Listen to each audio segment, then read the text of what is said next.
Today, we trek into a mysterious cave teeming with treacherous traps. They will test how your brain works in extreme conditions. And if you pass them all and come out alive, congrats! You have ultimate survival skills. Please remember to share your results in the comments. Here we go. You enter the cave and find yourself in a pretty large hall where strange little people in weird masks meet and greet you. They take you to a table in the middle of the hall, and they seat you in front of it, gently but firmly. One of the masked individuals puts 3 muffins on the table before you. You're pleasantly surprised by their hospitality, but they start sneering under the masks, and you realize there's something wrong with the treats. It's the first trap. The person who laid out the muffins on the table explains what's inside the muffins in a creaky voice. The first one has some boiled nettle leaves in it. The second one is swarming with live ants. And the third one is seemingly filled with chocolate, but it's actually mud. So, which one would you choose to eat?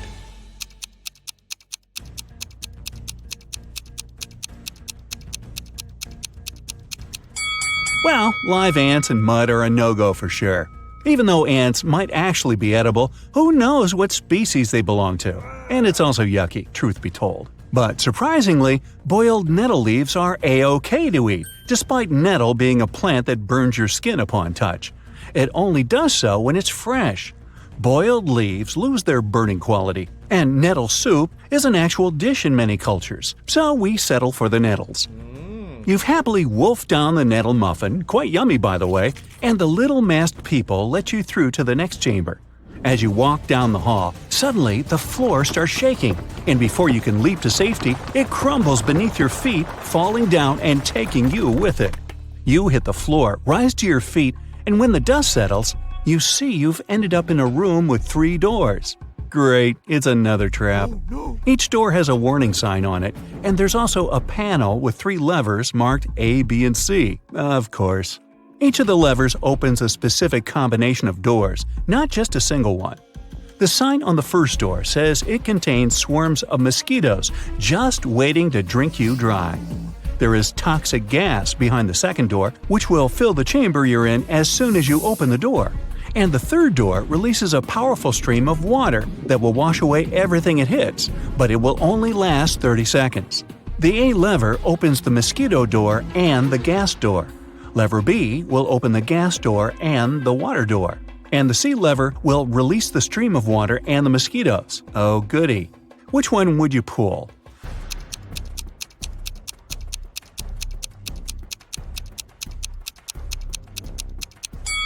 If you chose the C lever, you're either fortunate or have outstanding survival instincts. This combination will get you out of the trap. 30 seconds of a mighty torrent are just enough to get rid of any swarm of mosquitoes. The water and gas combo would do nothing useful, as the gas would not be washed away. And as for gas plus mosquitoes, well, you might get rid of the insects, but it wouldn't save you from the gas either. Now you dry yourself as you can after the shower and walk out of the room you were trapped in, waiting for another trap to show up. Bang! A huge boulder falls right behind you and starts rolling your way. You run away from it and duck into an alcove in the wall to your side. The boulder rolls past and you sigh in relief. You walk further and reach a straight hallway with rounded walls and a ceiling that slopes downwards. With a thunderous crash, another boulder smashes through the ceiling and comes barreling towards you fast. The boulder fits the tunnel perfectly, and there's no hiding place to get away from it now. A few feet ahead of you are a series of tripwires that stretch from floor to ceiling close to each other. They're very sensitive, and each one will cause a bottomless pit to open right beneath your feet if you touch it.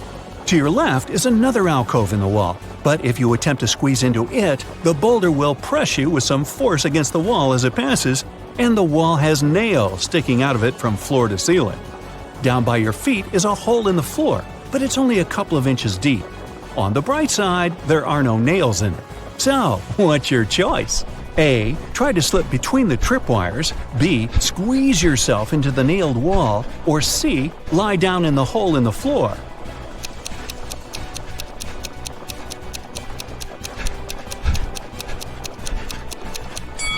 Even if you're skinny enough to gingerly slip past the tripwires without touching them, It requires some time to do so, and you don't have that luxury. The boulder is rolling right behind you, remember?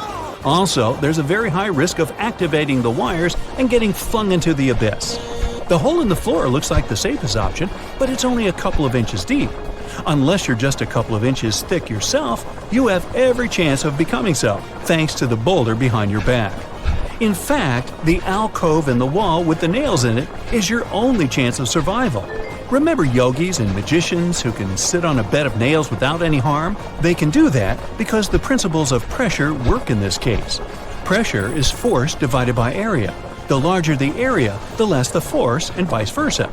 So, even if you're pressed against the nails in the wall pretty hard, they won't even break your skin because the surface area of your body is large enough to prevent that.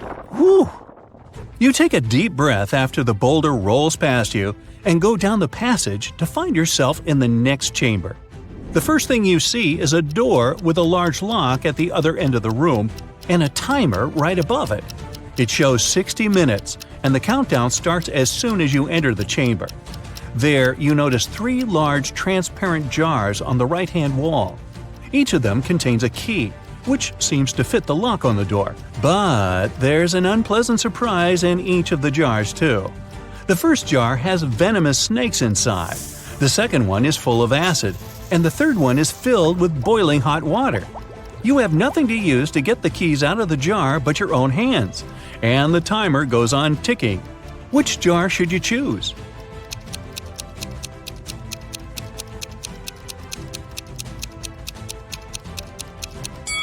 Snakes won't bite unless you scare them, and trying to get the key from their jar definitely qualifies as a scary action, so don't even try that one. Acid isn't an excellent choice either, obviously. The timer is actually a hint. Hot water cools down with time, and an hour is more than enough for it to become lukewarm. Just wait until it's cool enough to be bearable and get that key. You happily open the door and find yourself in an open, sunny glade somewhere deep in the unknown woods. You've made it out, but how do you get back home? In the sky, you see a helicopter flying by. It seems they don't see you. The chopper almost flies away, and you need to do something quick to make the pilot notice you. In the grass in front of you, there's a box of matches, a pile of large twigs, and a pocket mirror. What should you do?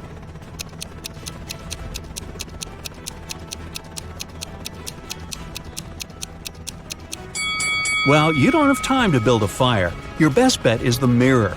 Catch a ray of sunlight and point its reflection at the helicopter, trying to hit the windscreen with it. Yes, you've been spotted! The pilot brings the chopper down, and you've successfully escaped the treacherous cave. Okay, fess up. What's your result? Now, Anna had just graduated from college and was in the process of searching for a job. She was going to apply to a few companies, and she wanted her CV to be perfect to increase her chances. So she checked it once again before sending it. There were 3 mistakes in her CV, including typos. Can you help the girl spot them?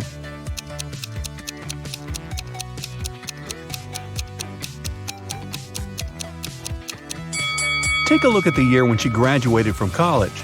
In her CV it says 2922, but that's not possible. So she must have typed 9 instead of 0 here. Now look at the education section. She wrote university instead of university. That's the second typo. And the last typo is in the skills section. That's right, the word skills itself is misspelled. A week later, Anna was invited to stage 2 of the application process in 3 different companies. The first one was a packaged food company called Packed Inc. The second one was a tech company called Data Corp. And the third one was a media company called Watch TV. But only one of them is Anna's dream job. Can you tell which of these companies it is?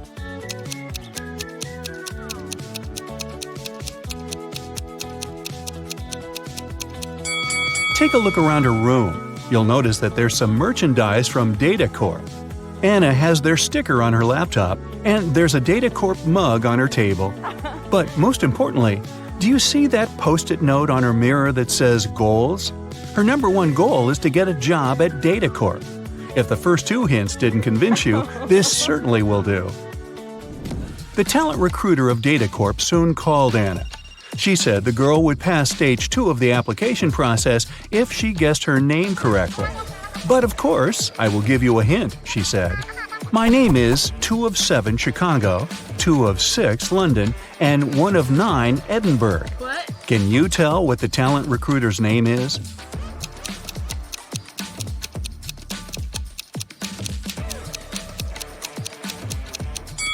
Two of 7 of the word Chicago gives you the letters C and H. 2 of 6 of the word London are the letters L and O. 1 of 9 of the word Edinburgh gives you the letter E. So, her name is Chloe. Chloe informed Anna that she had passed stage 2 and the company was inviting her to San Francisco for a face-to-face interview. That was stage 3 of the application process. Oh my god. The recruiter also said that the company was going to cover all of her expenses if she answered this next riddle correctly. There is a house. One enters it blind, one leaves it seeing. What is it?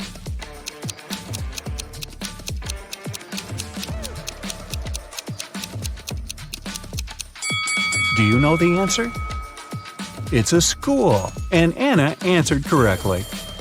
On the day of the interview, Anna arrived at the airport too early. She was hungry, so she decided to eat something. There were only 3 restaurants open at the airport.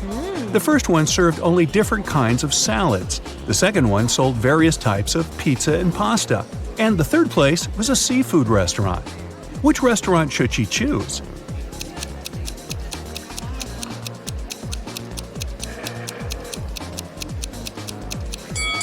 Take a look at their displays. There are ants inside one of the salad bowls that are on display in the first restaurant. Pass. A few of the fish in the third restaurant's display look rotten. It's probably not a good idea to eat there. So, she should choose the pizza and pasta restaurant.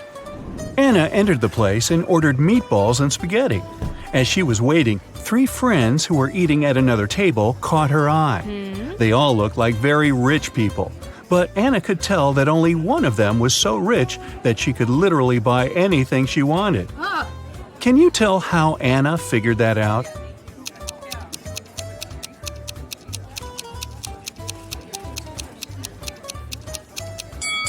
First, take a look at the menu board on the wall. All the prices are listed there. And now, look at what each girl is eating. The first one is munching on Neapolitan pizza. The price for this dish is listed as $25. The second girl is eating pineapple pizza, which costs $39.99. The third girl, though, is trying Pizza Royale, which is made with 24-karat gold topping. Look it up, it's a real thing. And its price is $4,000. That's a lot, even for an airport restaurant. So the third girl must be the richest one. It was time to board the plane. The company spared no expense to get Anna to San Francisco with comfort. So she was going to fly business class. As one of the flight attendants showed her to her seat, she told Anna that she was very lucky to be on this flight because there was a very famous actor on board, and he was sitting next to her. Oh my god. Can you tell which of these people is the actor?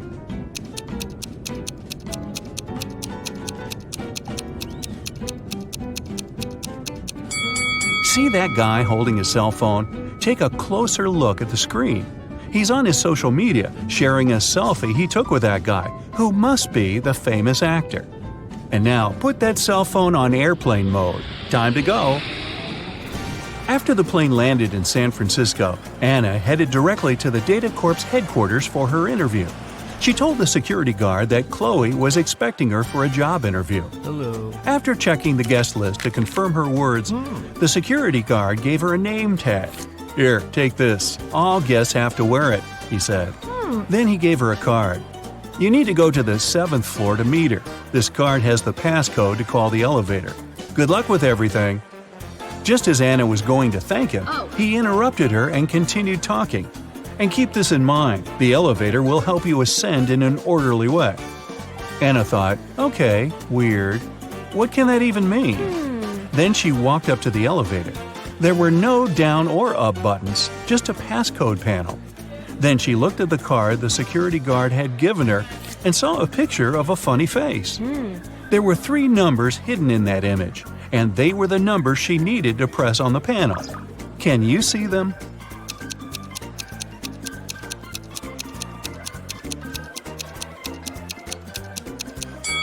There's a 7 here, a 3 is here, and here's number 1. Okay. But in what order should she press them? Can you help her?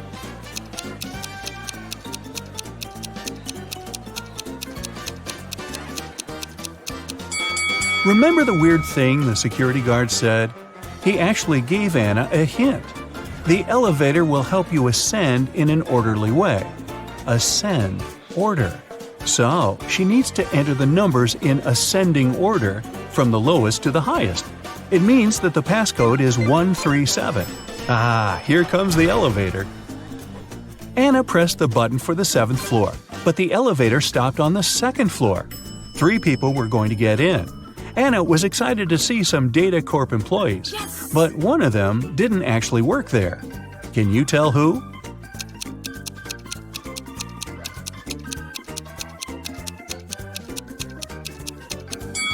Remember what the security guard said about all guests having to wear name tags? This lady has one too, so she is a guest and isn't working there. Anna got off at the 7th floor and was greeted by Chloe.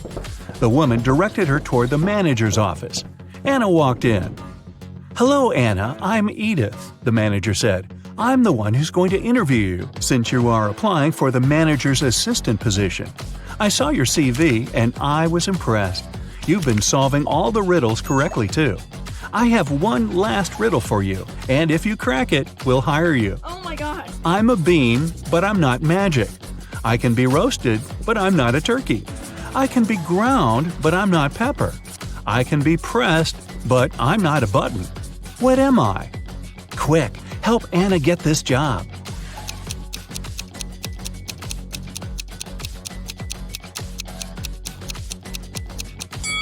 The answer is coffee.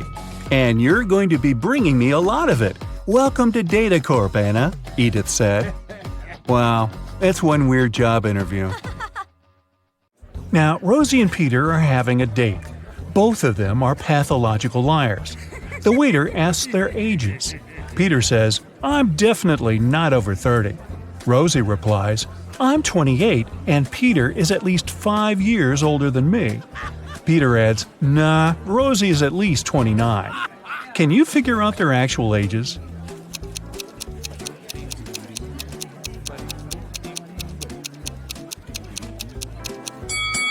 Since we know that all statements are false, let's assume the opposite. Peter is definitely over 30. Rosie is not 28, and she's at most 4 years older than Peter. And Rosie is at most 28. Now, from the first statement, we can conclude that Peter is at least 31 years old. The second and third statements tell us that Rosie is younger than 28. We also know that the maximum gap between their ages is 4 years. Therefore, Peter is 31 years old and Rosie is 27. Rosie arrives home from her date and makes herself a cup of hot chocolate. Suddenly, a soccer ball crashes through her window and breaks the mug. Rosie looks out the window just in time. She sees 3 neighbors running across the backyard, the Smith brothers. Their names are Miles, Mark, and Mike. The next morning, Rosie finds a note in her mailbox. It says this: "Which one of the Smith brothers should Rosie question?"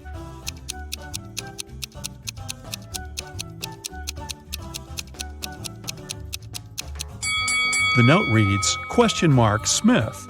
Therefore, Rosie should blame Mark." Mark apologizes to Rosie. She replies, "I'm going to forgive you if you crack my riddle. So listen carefully. I came first on earth, but second in heaven. I also come twice a week, but just once in a year. I stay away for months, but you can find me in February. What am I? Can you help Mark solve this puzzle?"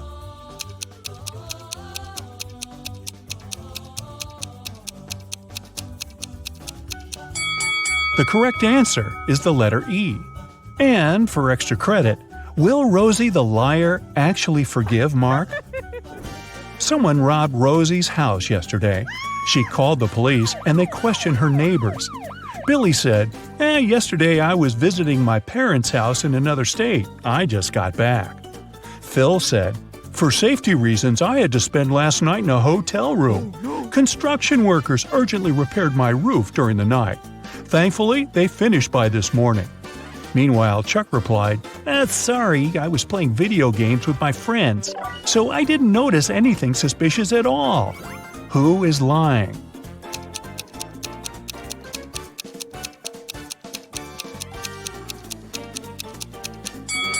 Phil.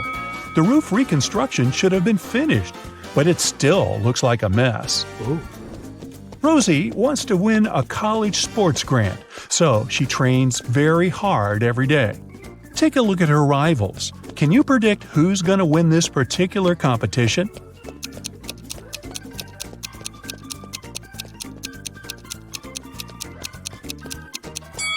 The left runner will be the first to cross the finish line.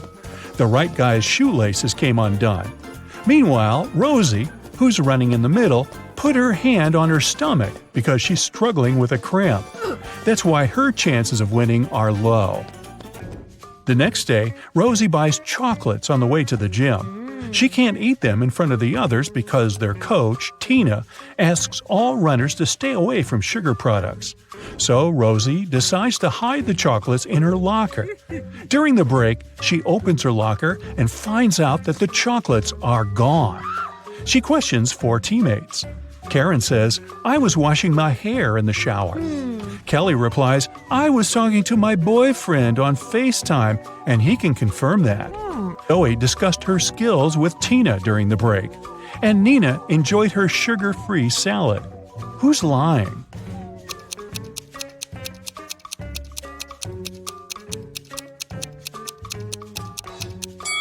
It's Karen. Her hair is dry. What? Rosie is walking home from her training late at night. Suddenly, she sees a sad young lady sitting at a bus stop. The lady got wet in the rain, and the buses are no longer running. Rosie feels sorry for her and says, My home is nearby. Would you like to have a cup of hot tea? The lady agrees. As soon as they enter her home, Rosie turns the light on. That's when she realizes that her guest is very dangerous. How?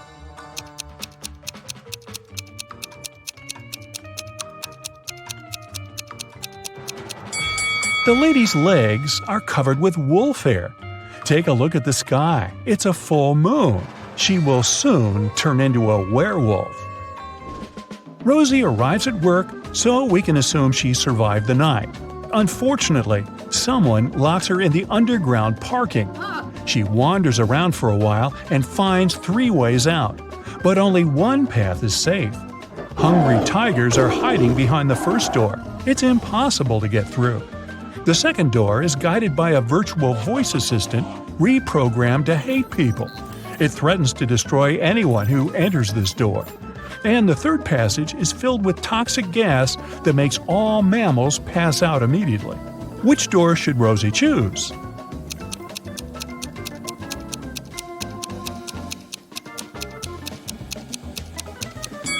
The second one. Those threats are words. At the end of the day, it's just a voice assistant. Rosie discovers an infinite supply of honey, but she only has a 1 5-gallon jar and 1 3-gallon jar. She needs to measure out exactly 4 gallons of honey, taking as few steps as possible. Can you help her out?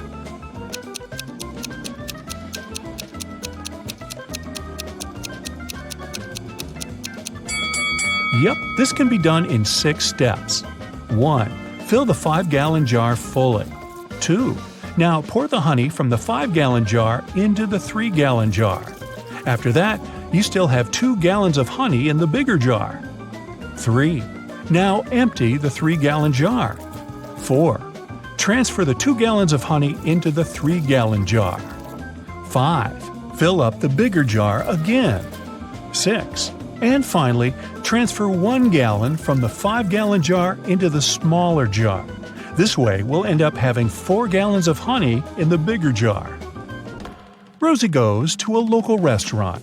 The manager offers her free dinner. But first, she has to solve his tricky riddle.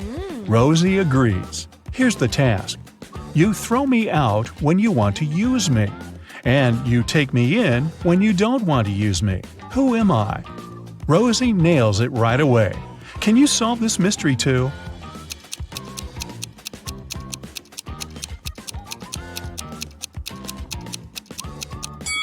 The correct answer is an anchor.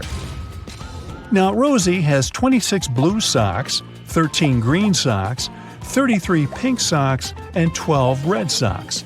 She keeps them in her drawer. How many socks would she have to pull out in the dark to make sure she had a matching pair?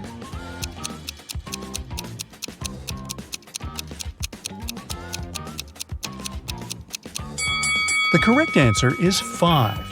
She only has 4 colors in her collection, so 5 socks will guarantee that 2 of them will be in the same color. Hey, great job! Rosie has 4 siblings: Alex, Sarah, Nina, and Willow. All 5 receive some gifts from their relatives on Christmas Day. Rosie opens 25 gifts, while her brother Alex only 24. Meanwhile, Sarah opens 8 gifts, and Nina only 1 gift. Can you predict how many gifts Willow would open?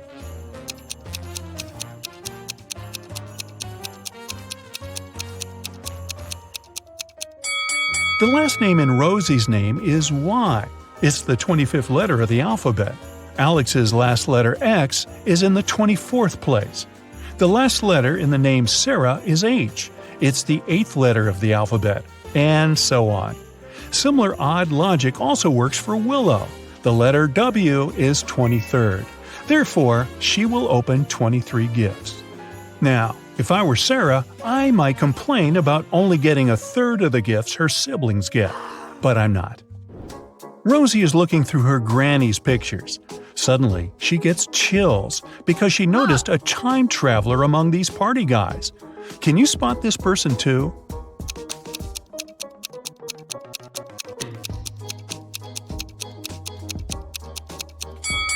This picture is from the 70s, but this guy on the left has a modern cell phone in his pocket. He's definitely not from this era.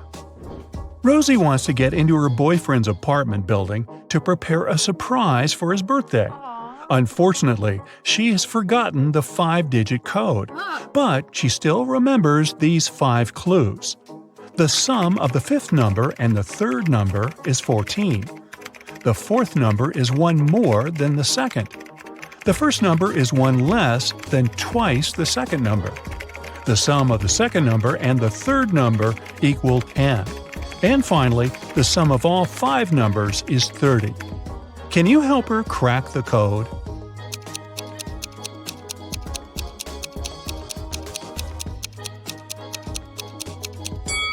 The correct code is 74658. Here's some simple math to explain it. Regina and Claire went to a shopping mall on the weekend to buy some clothes. Regina saw an escalator going down with a big banner that said, "Huge sale! Everything 99% off!" Of course, they hurried there. Who wouldn't? But as soon as they headed there, everything faded out. The mall and the part of the escalator behind them vanished. It got all dark, and they had no other option but to go where the escalator would take them. They arrived at a place where they couldn't see anything. Regina yelled for help. Suddenly, 3 signs appeared in front of them. The first one said, "This leads to a sea filled with flesh-eating mutant sharks." The second went, "This leads to a forest with brain-sucking zombie mosquitoes." And the third one said, "This leads to a cave covered with sharp rocks and bats with giant claws." Which one should they choose?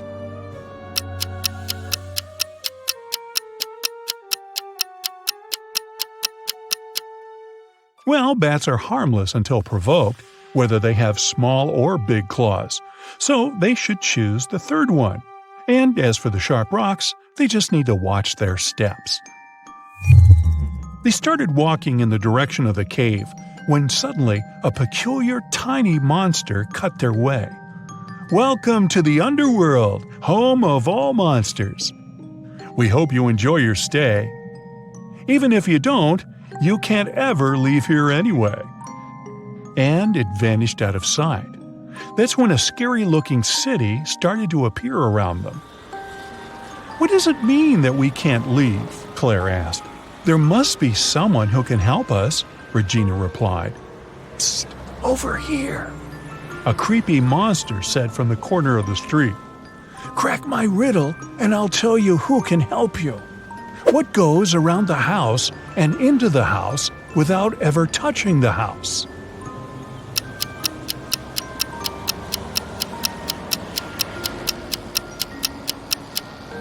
"It's the sun. So, if you want to see it again, go to the restaurant called Cantina Hella and find the only human there. He might help you." And the monster left. Regina and Claire found it, but a bodyguard stopped them at the entrance. "Password?" "We don't have it," Regina said.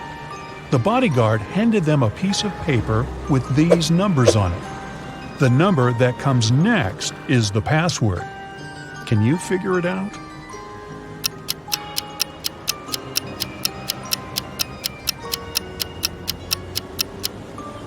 Every next number is made by moving the first digit of the previous one to the end. So the password is 1793. Regina and Claire walked in. The place was super crowded with human-looking monsters everywhere. It seemed impossible to spot the only real human in there. Can you see him?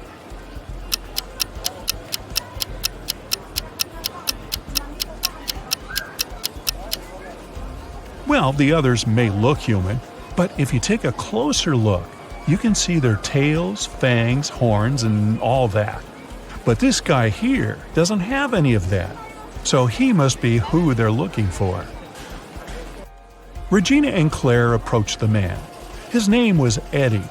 They told him all about what they'd been through. He said, "I know how you can get back. I do travel to Earth and back here all the time. I'll help you. Meet me here in an hour." Then he gave them his card and left. On it, there was strange writing. Can you decipher it?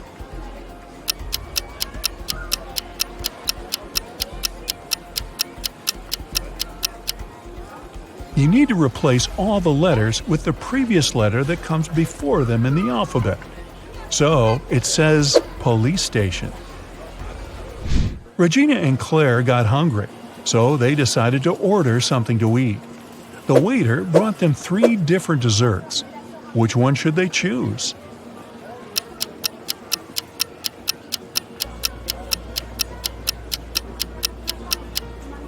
Did you notice that the eyes on the first one are actually blinking? I wouldn't eat that. And the teeth inside the second one are real. Well, that's creepy. But the worms inside the third one are just gummy worms. And what looks like dirt is actually chocolate crumble. So they should definitely eat this one. After eating, they headed to the police station to find Eddie. When they arrived, they saw Eddie was really panicked. "I'm a monster hunter, like a detective of the underworld, and I caught this extremely dangerous monster called Winona. But she escaped from her prison cell. I don't know how." But Claire immediately figured out how she escaped. Can you?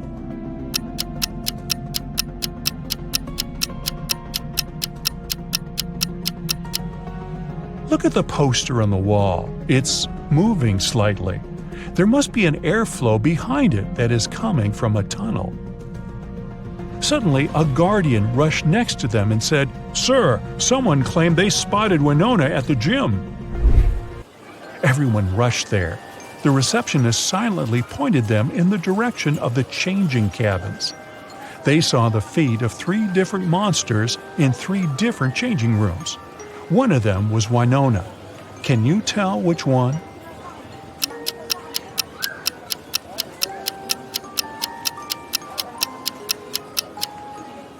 Do you remember what the other prisoners were all wearing? The monster in the third cabin is wearing the same thing, so she must be Winona. Eddie kicked the door of the third cabin, and there she was. Yet Winona looked extremely calm for a monster who was about to go back to jail. Not so fast, she said, and created 4 clones of herself. Now there were 5 Winonas in front of them. I will give you a hint about who the real me is and let you take me back to jail only if you agree to place me in the most luxurious cell. All the Winonas said at the same time. Eddie had no choice but to accept. The first and 4th clones said that number 5 was the real Winona.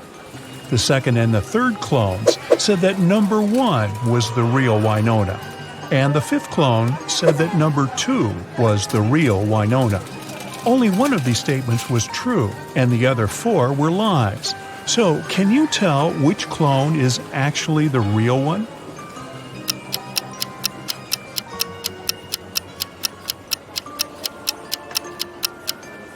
If only one of them told the truth, then neither the first nor the 5th clone could be the real Winona, since that would mean 2 clones told the truth. Nor could the real Winona be the 3rd or the 4th clone, since that would mean no one told the truth. So the only way one of them told the truth is if the 2nd clone is the real Winona. After Eddie placed Winona in her new luxury cell, it was time to help Regina and Claire get back home.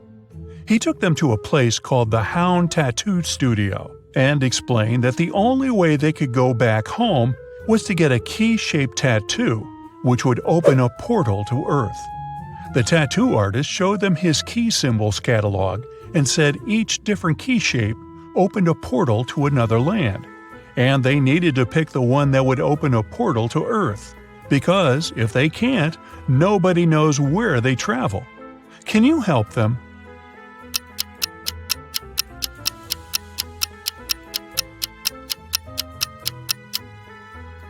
Remember, Eddie told them that he travels to the Earth all the time.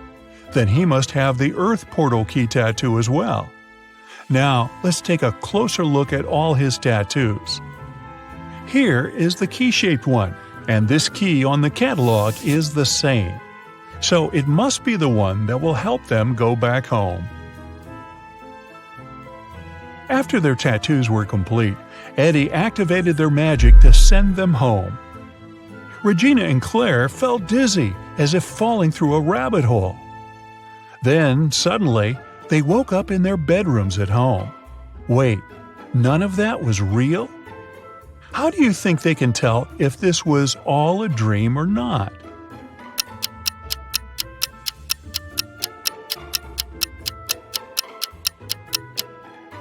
Simple. They should just check if they really have tattoos now. Yup, there they are. They definitely didn't have them when they were at the mall. Well, that was weird. Now, Rosie and Peter are having a date.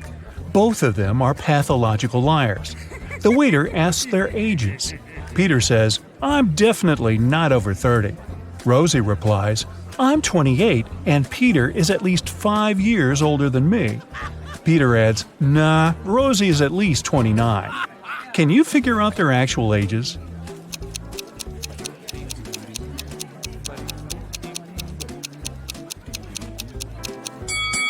Since we know that all statements are false, let's assume the opposite. Peter is definitely over 30. Rosie is not 28, and she's at most 4 years older than Peter. And Rosie is at most 28. Now, from the first statement, we can conclude that Peter is at least 31 years old. The second and third statements tell us that Rosie is younger than 28. We also know that the maximum gap between their ages is 4 years. Therefore, Peter is 31 years old and Rosie is 27.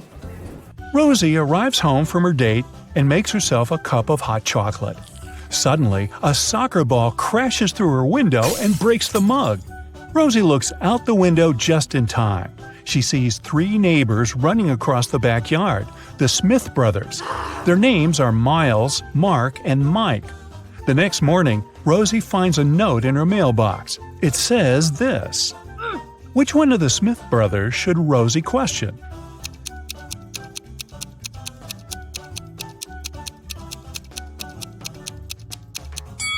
The note reads, Smith. Therefore, Rosie should blame Mark. Mark apologizes to Rosie. She replies, I'm going to forgive you if you crack my riddle. So listen carefully. I came first on earth, but second in heaven. I also come twice a week, but just once in a year. I stay away for months, but you can find me in February. What am I? Can you help Mark solve this puzzle?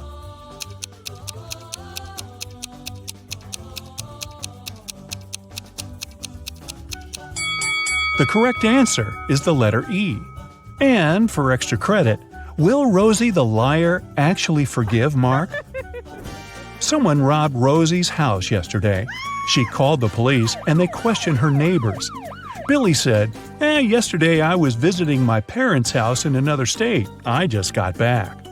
Phil said, for safety reasons, I had to spend last night in a hotel room. Construction workers urgently repaired my roof during the night. Thankfully, they finished by this morning. Meanwhile, Chuck replied, sorry, I was playing video games with my friends, so I didn't notice anything suspicious at all. Who is lying?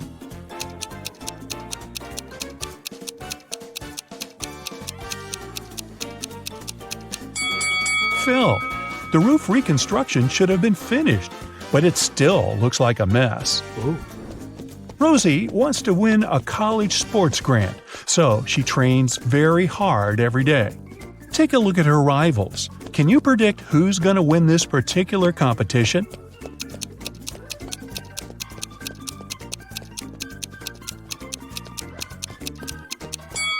The left runner will be the first to cross the finish line. The right guy's shoelaces came undone. Meanwhile, Rosie, who's running in the middle, put her hand on her stomach because she's struggling with a cramp. That's why her chances of winning are low. The next day, Rosie buys chocolates on the way to the gym. She can't eat them in front of the others because their coach, Tina, asks all runners to stay away from sugar products. So Rosie decides to hide the chocolates in her locker. During the break, she opens her locker and finds out that the chocolates are gone. She questions 4 teammates. Karen says, I was washing my hair in the shower. Kelly replies, I was talking to my boyfriend on FaceTime, and he can confirm that. Zoe discussed her skills with Tina during the break. And Nina enjoyed her sugar-free salad. Who's lying?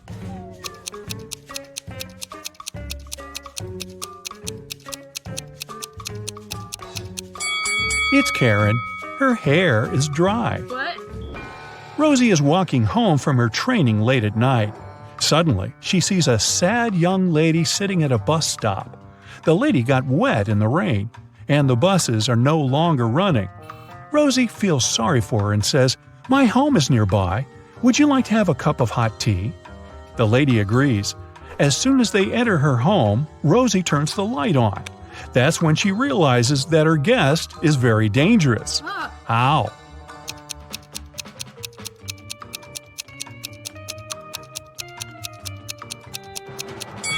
The lady's legs are covered with wolf hair. Take a look at the sky. It's a full moon. She will soon turn into a werewolf. Rosie arrives at work, so we can assume she survived the night. Unfortunately, someone locks her in the underground parking. She wanders around for a while and finds 3 ways out, but only one path is safe. Hungry tigers are hiding behind the first door. It's impossible to get through. The second door is guided by a virtual voice assistant reprogrammed to hate people. It threatens to destroy anyone who enters this door. And the third passage is filled with toxic gas that makes all mammals pass out immediately. Which door should Rosie choose?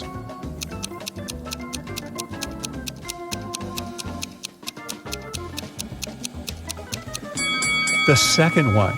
Those threats are words. At the end of the day, it's just a voice assistant. Rosie discovers an infinite supply of honey, but she only has a 1 5-gallon jar and 1 3-gallon jar. She needs to measure out exactly 4 gallons of honey, taking as few steps as possible. Can you help her out?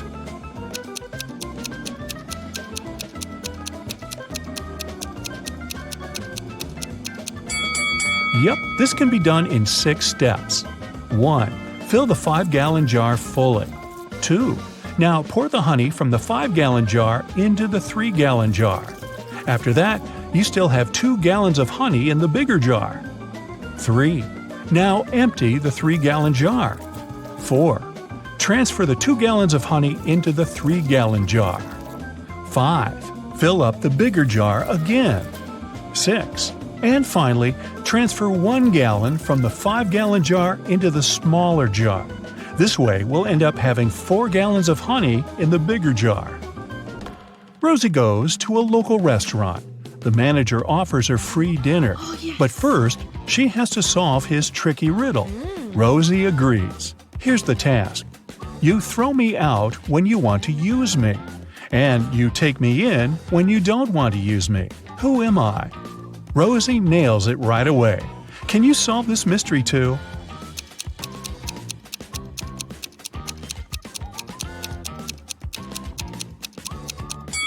The correct answer is an anchor.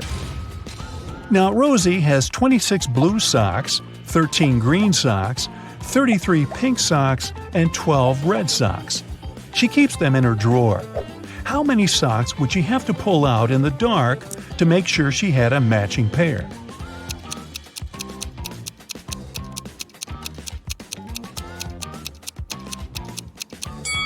The correct answer is 5. She only has 4 colors in her collection, so 5 socks will guarantee that 2 of them will be in the same color. Hey, great job! Rosie has 4 siblings: Alex, Sarah, Nina, and Willow. All 5 receive some gifts from their relatives on Christmas Day. Rosie opens 25 gifts, while her brother Alex only 24. Meanwhile, Sarah opens 8 gifts, and Nina only 1 gift. Can you predict how many gifts Willow would open?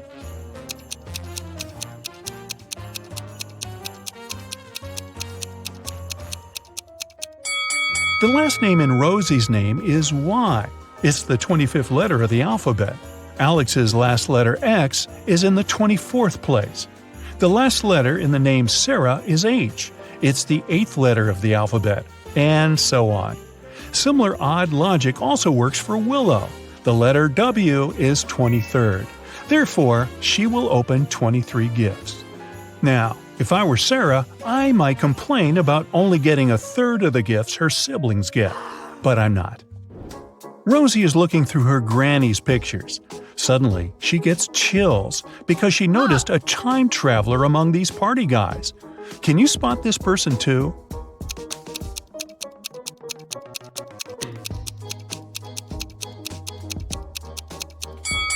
This picture is from the 70s, but this guy on the left has a modern cell phone in his pocket. He's definitely not from this era. Rosie wants to get into her boyfriend's apartment building to prepare a surprise for his birthday. Unfortunately, she has forgotten the 5-digit code, but she still remembers these 5 clues. The sum of the 5th number and the 3rd number is 14. The 4th number is 1 more than the 2nd. The first number is 1 less than twice the 2nd number. The sum of the 2nd number and the 3rd number equal 10. And finally, the sum of all 5 numbers is 30. Can you help her crack the code?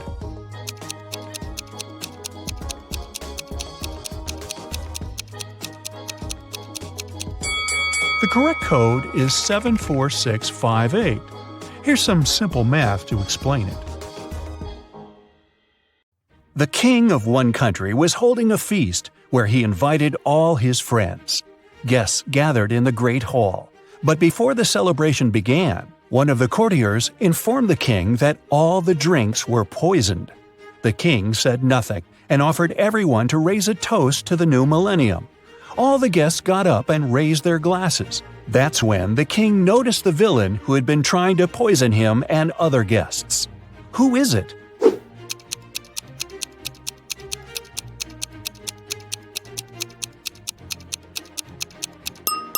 The guy over there is holding an empty glass.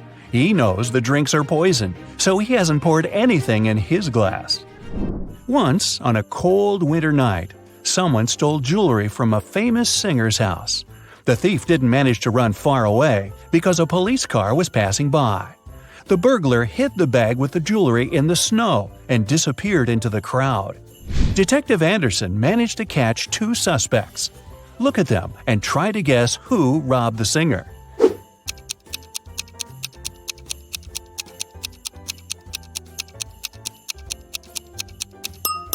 If you dig snow with your bare hands, they will turn red. This man has red fingers and palms. But that woman could dig snow wearing a pair of gloves, so she could be the thief too. But she wouldn't be able to run in such high heels. A university professor enters a lecture hall, where his colleague, an elderly teacher, is giving a lecture on quantum physics. He's drawing formulas on the board, and his students are using their laptops to take notes. The professor knows that one of these students is sleeping. He starts walking around the room, stopping behind each of them in turn. Who's dreaming right now?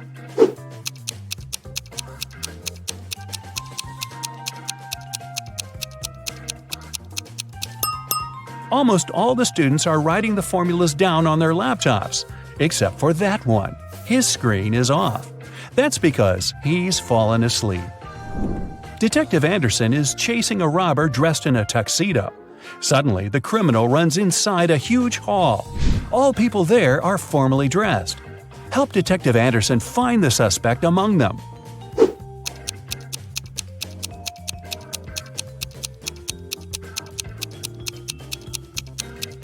Catch that guy. He's sweating because he's been running. Leo's boss yelled at the guy because he hadn't completed his weekly work plan. Now Leo has to spend his entire weekend in the office, finishing his work. The boss took Leo's magnetic card so that he couldn't leave the building. Several hours had passed. Leo feels hungry. There's no water or food in the office, but there's a fridge and cooler in the next room, behind the door with a magnetic lock. On Monday, Leo gives his boss the completed report. Somehow, the guy managed to get food and water. How did he do it?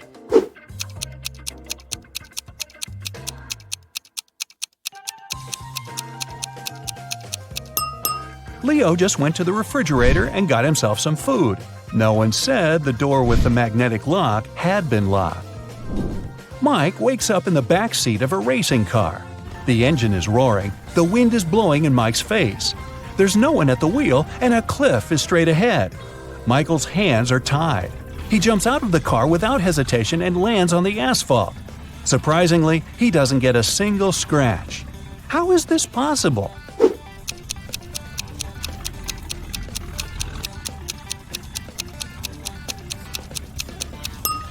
The car isn't moving, just its engine is running. Victoria approaches her house. The light bulb turns on automatically and lights her way to the door. Victoria inserts the key and goes inside. A couple of hours later, the doorbell rings. She looks through the peephole and sees a silhouette of a man wearing a hat. Victoria is afraid to open the door, but not because it's a stranger, but because it's not a human. Why does she think that?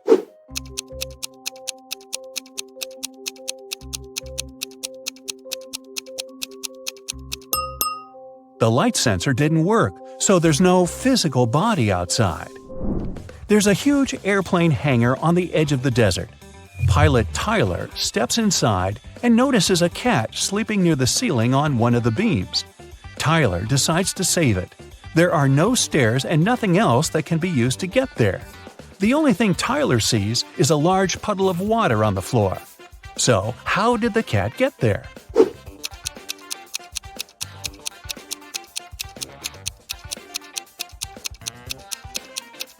There was a pyramid of ice cubes. The cat climbed to the top of it and reached the ceiling.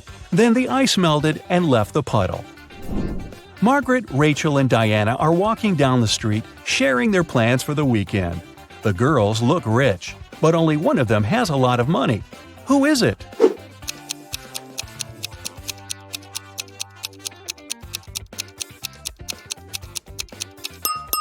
It's Margaret. You can notice the key to a Ferrari in her bag. While leaving her house, Sandy takes her sunglasses out of her bag and accidentally breaks them. Now she needs to buy new ones. Sandy calls a taxi and arrives at the street with fashionable boutiques. "The best glasses in the city," the sign on the first building claims. "The best glasses in the world" is written on the second boutique. The inscription on the third store is the coolest. Sandy heads there. What is written on the third store?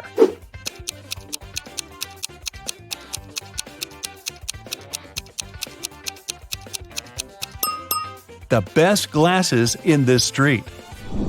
Johnny is going through his bills. $50 for electricity, $39 for water, $70 for a bag, $448 for a new phone, $52 for dinner at a restaurant, $589 for a computer, $637 for a room in an expensive hotel. He has received a $978 bonus at work, but he also needs to buy a new fridge for his mom, and it costs $798. John has to leave soon, but he wants to know how much money he'll need. How can he calculate it quickly?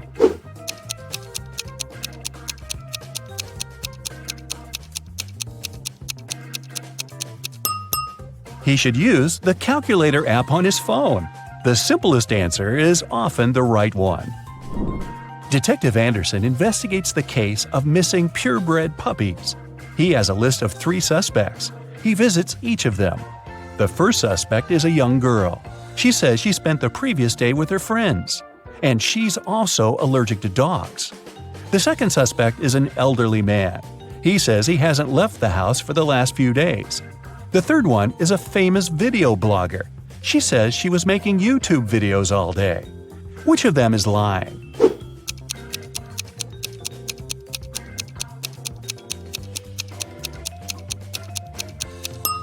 The first girl.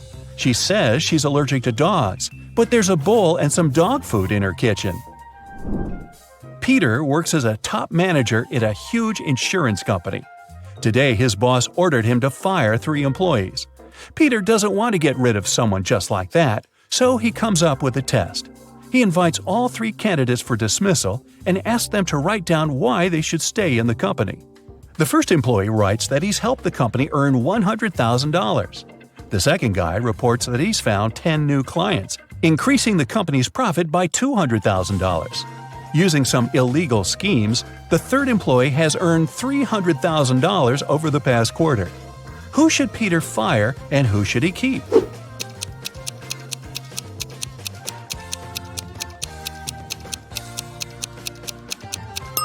Actually, he got the order to fire 3 people, remember? The test was pointless. A train finally leaves the station. The conductor starts checking the tickets. 2 passengers, Mickey and Anya, hand him 2 tickets for the same seat.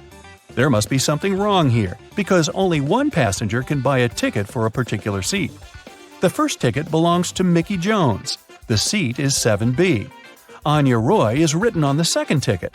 The seat is 7B. Who should sit in this place?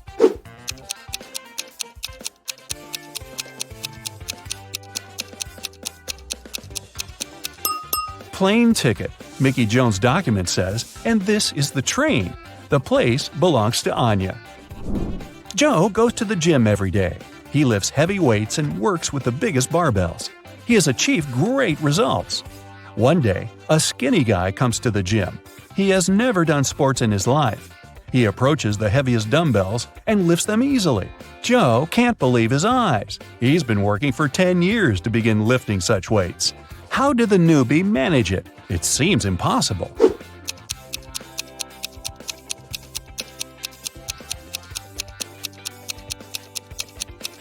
The new guy is actually a robot. There's a wire connecting him to a wall outlet over there, see? And at the far end of the hall, a man is holding some gadget. He must be controlling the robot. It's snowing. Richard is trying to walk fast, not to freeze. He's leading 3 sheep through a dense forest. Finally, they reach the river. There is a raft near the shore, but it can only transport 1 sheep and 1 person at a time. A wolf is sitting on the other side of the river. If Richard takes his sheep there one by one, the wolf will grab them. The man needs to be near his sheep at all times. But how can he do it?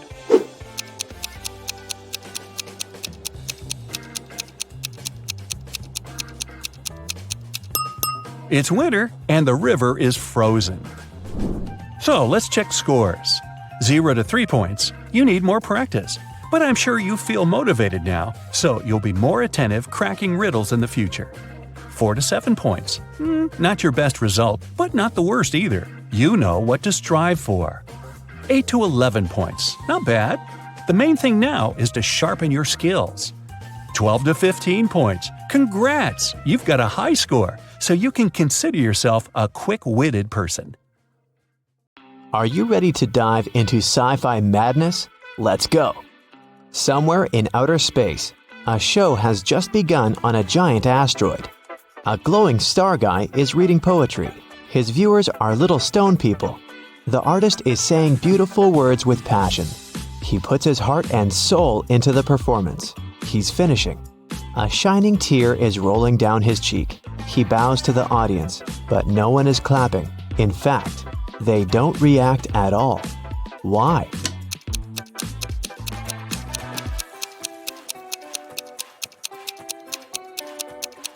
Because this is outer space. There's no sound here. Somewhere in the vast valleys of Mars, races on rovers are taking place. 5 cars are driving at high speed toward the finish line. 3 racers soon leave the others behind, but only one of them will be the winner. Take a look at the dashboard of each of the drivers. Try to figure out who will be the first to come to the finish line.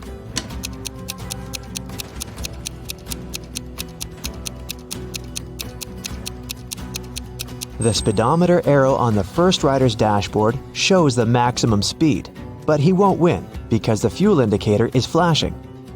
The second racer seems to be fine, but look at the mirror. No one is reflected there. The car is moving without a driver. The third driver will win. Each of these 3 friends is going on a journey. They have already packed their suitcases and filled the tanks of their spaceships. This guy says he wants to visit Neptune. That girl is going to check on her friends who live on Mars. This man is flying to Venus. Which of them is lying?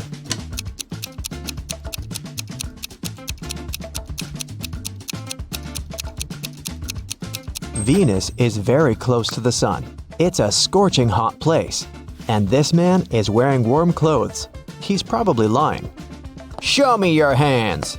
The head of the Department of Extraterrestrial Beings screams. 3 detainees are sitting at the table. One of them is not human. Look at their hands. Who do you think is an imposter from another planet?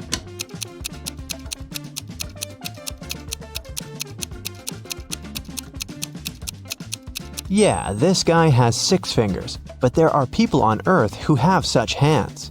Look at this girl. She has shining green eyes. Apparently, she's not from our planet. 3 wanderers are walking on the dark side of the moon. They're tired and lost. Fortunately, a rescue spaceship spots them. The travelers beg to take them on board, but there is only one seat. The first wanderer carries a heavy box with meteorite rocks. He's tired and can no longer walk with this load. The second guy carries nothing, but he looks sick. The third wanderer says he's exhausted because he's extremely thirsty. He hasn't drank for 2 days. Who really needs help?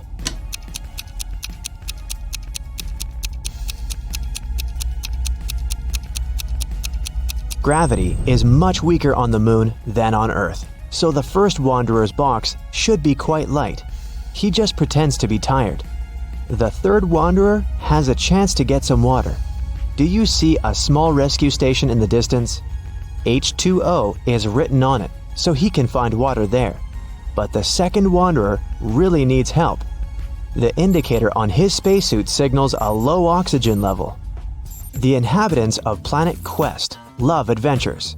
Their favorite place is a dangerous park on a desert planet near a black hole. So one guy named Lup goes there. He needs to try to survive there for 1 week.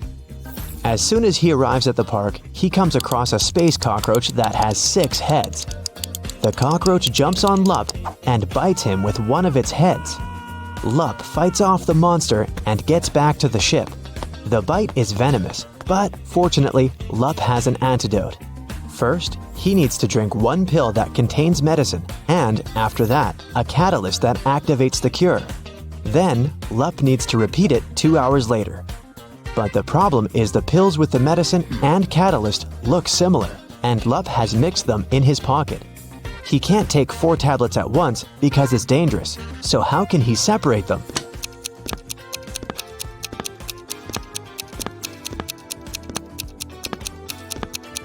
Lup needs to crush all the pills and divide the powder into 2 equal parts. One is for now, and the other he'll swallow 2 hours later. There will be the same amount of catalyst and antidote in each part. You're on planet Veveki, in the Purple Pencil Nebula. Right now you're wandering through a dark forest. The trees are covered with pieces of toilet paper instead of leaves. You know you have company in the woods, a werewolf. You come to a rocky cliff and see 3 bridges leading to the other side of the forest. There are people on every bridge. Which one is the werewolf?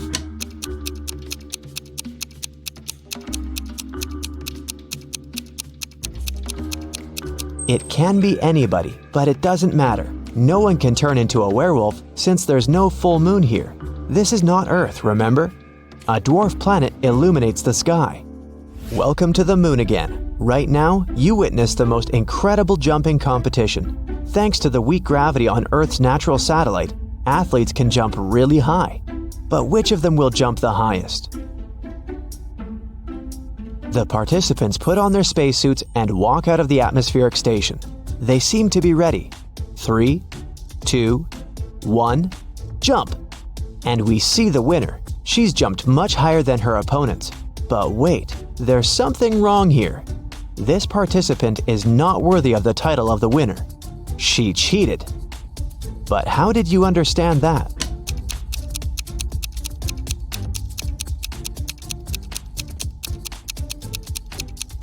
It's a hologram. All the participants left footprints on the ground after jumping and landing. But this girl has left no traces, which means she's not real. On the shore of Molten Gum, far away from the village of Talking Stones, there's a big house. This building is different from all others in this neighborhood, since it exists in 2-dimensional space. The owner is a rich architect, Mr. Ali Lee Bulb, who has just woken up after a 90,000-second nap. He finds a broken diamond banana in the kitchen. Mr. Ali Lee Bulb gets angry and calls everyone who was in the house while he was sleeping. He's going to find out who broke his amazing piece of jewelry. Big closed eye, cardboard giraffe with glasses, and 3-headed pelican come into the living room. Tell me who broke the banana. Mr. Ali Lee Bulb says. I didn't do that. I was visiting rich old people in their dreams. Big closed eye tells him. I was watching the Liquid Laughter 3D movie in the living room all this time. The giraffe says. I have no idea who I am and what's going on here. I haven't touched your banana, said one of the pelican's heads. Mr. Ali Lee Bulb immediately realizes who's lied to him. And you?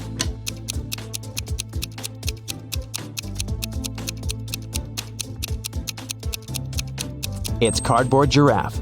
He couldn't watch a 3D movie since the house only exists in 2 dimensions. It happened on a dark night on a purple planet. A fluffy snake crawled into the house where a purple guy was sleeping. It bit him, and the purple guy decided to go to a hospital. He told the doctor everything. She looked at the guy attentively and told him the snake hadn't been venomous. How did she know that?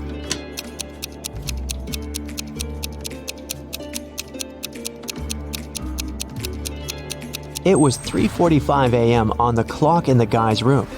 Now it's 11:45 p.m. on the clock in the examination room. The purple guy has spent almost a day trying to get to the hospital.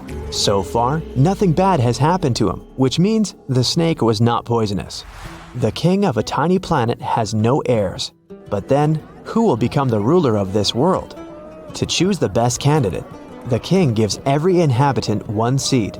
Whoever grows the most beautiful flower will get the planet, the king tells them. Come back in 2 months. 2 months later, everyone came back with beautiful flowers. Among hundreds of candidates, there was one girl with an empty pot, and her brother with the most beautiful flower. The king said they would rule the planet. Why them?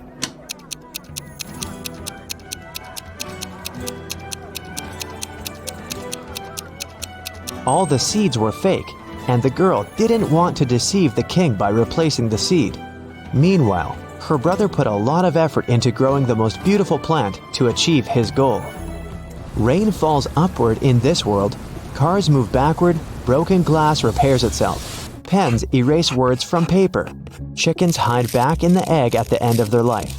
So you get it, time runs backward here. But something is wrong in this world. What is it? Try to look beyond the picture you've just seen before answering.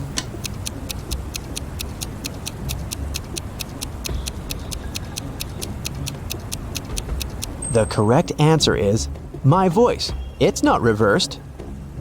Space monsters are chasing you inside an abandoned space station somewhere at the edge of a faraway galaxy. They're stretching their toothy tentacles towards you. Fortunately, you manage to jump into a rescue ship and get out of there. Suddenly, you realize that the ship has no brakes. There's an asteroid belt to your left.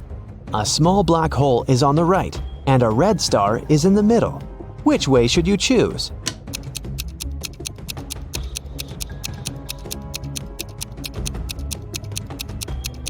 None of these. Don't forget that you can also fly up or down. You're in outer space.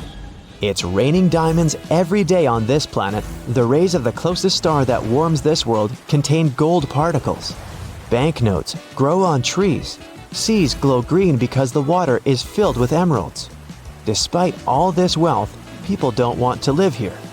Why?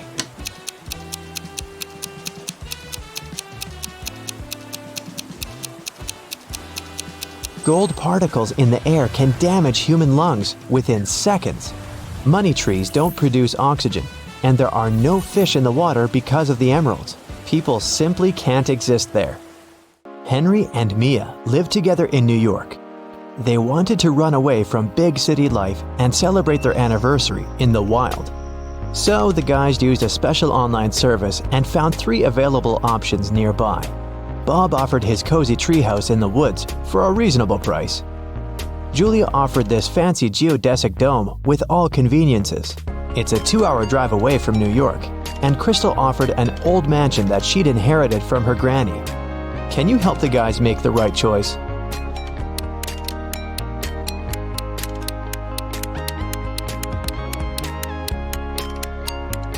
Take a closer look at the picture of the dome. It's located near the Leaning Tower of Pisa, which means this property is in Italy, and it can't be 2 hours away from New York.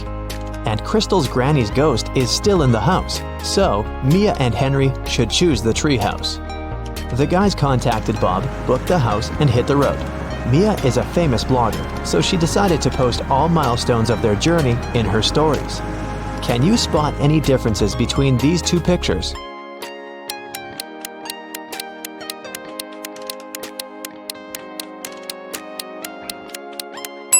Here they are.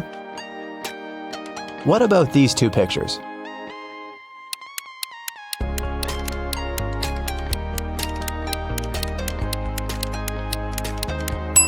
There are 3 differences. What can you say about these 2? Can you see 3 differences?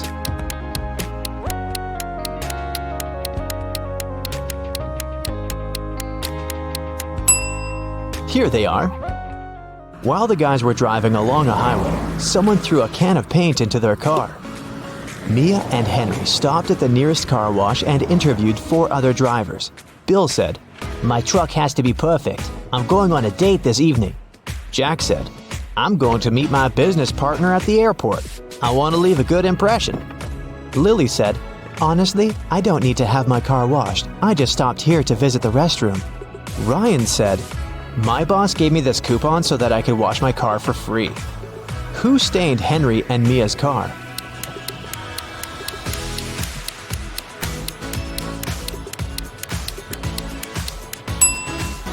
Lily. Her right hand is stained with the paint of the same color. And besides, she has a print of Mia's face on her t-shirt. She's definitely obsessed with her. The guys washed their car and continued on their journey. They had to choose one of these 3 roads to reach their destination. The first one went through toxic swamps. People often get lost in that area. The second path went near a river with creepy sirens. Their singing made everyone jump into the water. And a band of angry robbers was waiting on the third road. Which way should the guys opt for?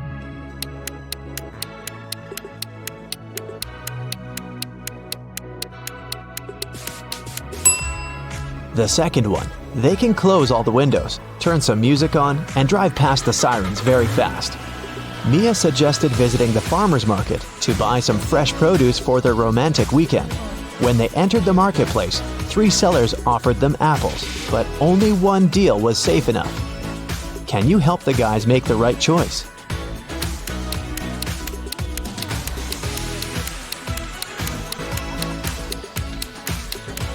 Seller number 1 offers very old apples.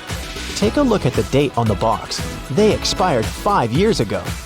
Seller number 3 offers very beautiful apples. But pay attention to his assistant. She's putting shoe polish on the apples to make them look better. So, Mia and Henry should pick the second seller. Henry and Mia left the market and put all their purchases into the car. Suddenly, Henry realized that he'd left a bag with cabbage at the farmer's stall. He returned but couldn't find the bag. Henry questioned 3 people he saw nearby. Vera said, "I only eat fruit, mister. See, I've got bananas and apples." Bella said, "Yes, I saw your bag. The seller put the cabbage back on the shelf." And the seller said, "I don't know what's going on here. I spent the last 10 minutes in the bathroom." Who's lying?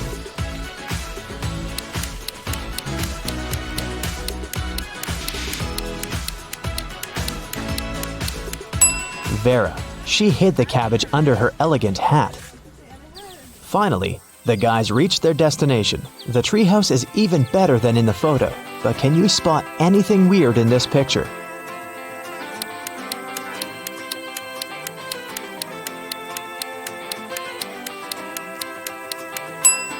This raccoon is wearing sunglasses.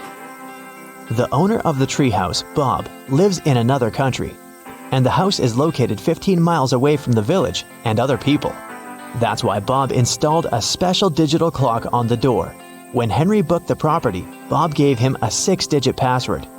But unfortunately, Henry had lost it. Here's a hint. M80. Can you help the guy crack the code?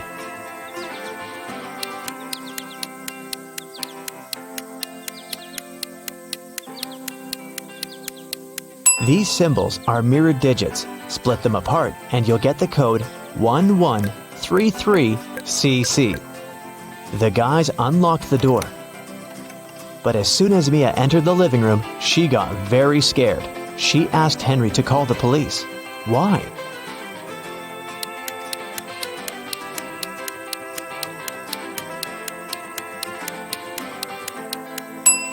The treehouse is in the middle of nowhere.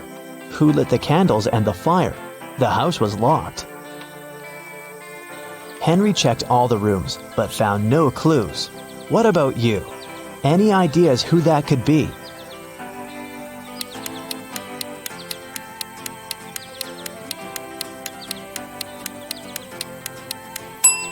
That roof window is open. Someone crawled inside the house before the guy's arrival, and now that someone is hiding under the bed. See?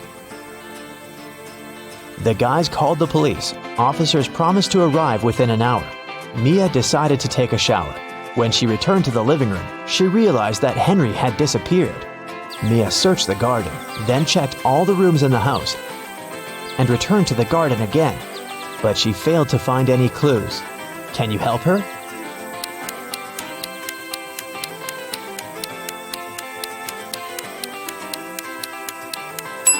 The hot tub was open when Mia began her search, but now it's closed.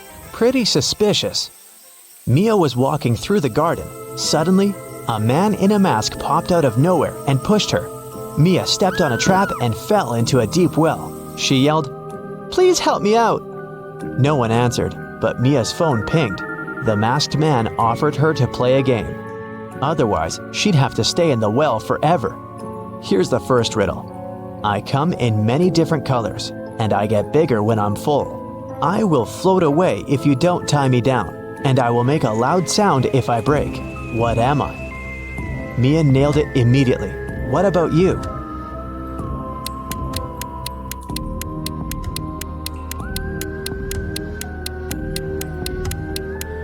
The correct answer is a balloon. Here's the second question. I can jump and I can climb. With many legs, I swing from tree to tree. I can make a house much bigger than me. What am I?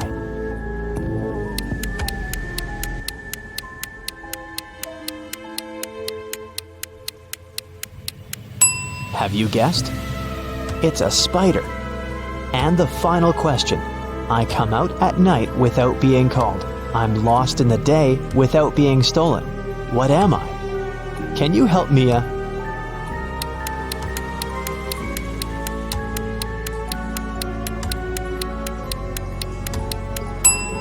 The correct answer is a star. A hatch opened at the bottom of the well. Mia went through it and got into a creepy basement. There, she found 3 ways to freedom, but every door hid some danger. A fire-breathing dragon was sleeping behind the first door. The corridor behind the second door was filled with high-voltage wires. And a vampire was waiting behind the third door. Suddenly, a message appeared on the screen of the girl's phone. Hurry up! Soon the walls will close in and smash you. Which way should Mia choose?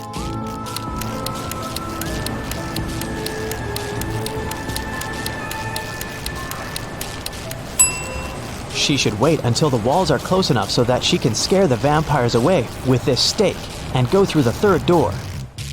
When the police arrived at the treehouse, they found Mia and Henry at the porch. Henry had just woken up. The robbers had put sleeping pills in his coffee. The officers searched the area and found some clues. They concluded that the criminals were planning to leave the country by train. Unfortunately, no one knew what they looked like or how big the group was. So they stopped 4 suspicious people at the railway station and examined their baggage. Can you figure out who's innocent?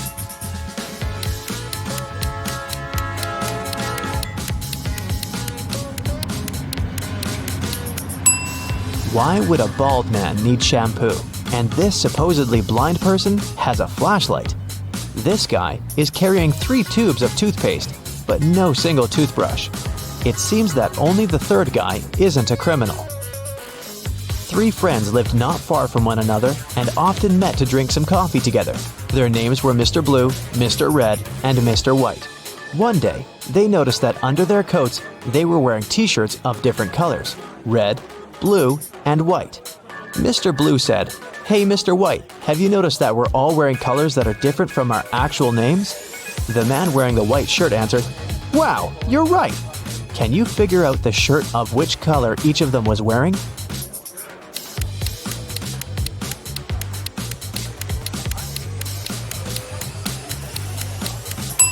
Mr. Blue can only be wearing white or red, but we've already learned that someone else is wearing the white shirt. That means that Mr. Blue can only be wearing the red shirt, and Mr. White can only be wearing a blue or red shirt. And the red shirt is already taken, so Mr. White is wearing the blue shirt. Then Mr. Red is wearing the white shirt.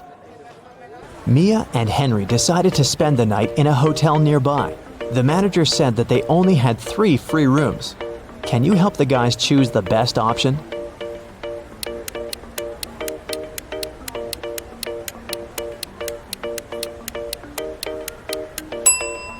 This room doesn't have any doors. That's weird. And this room has a cracked mirror on the ceiling. It's too risky. The second option looks pretty safe and nice. The guys checked in, and Henry asked Mia, "Well, where do you want to go now?" She answered with this riddle. "You used to visit me when you needed to know, but I've been lonely since the internet was born. What am I?" Have you guessed?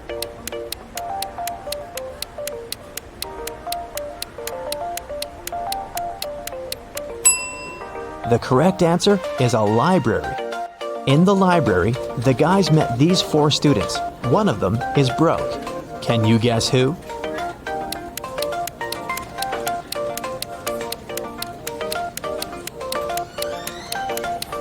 Student number 3. Her uniform is too large for her body. It must have belonged to her sister. It's a cold night. Dark city streets, lights of driving cars, sounds of sirens, loud voices, chilly air, wet asphalt. Are you ready to get rid of the crime in this city? Then remember to count your correct answers. November 4th, 2021.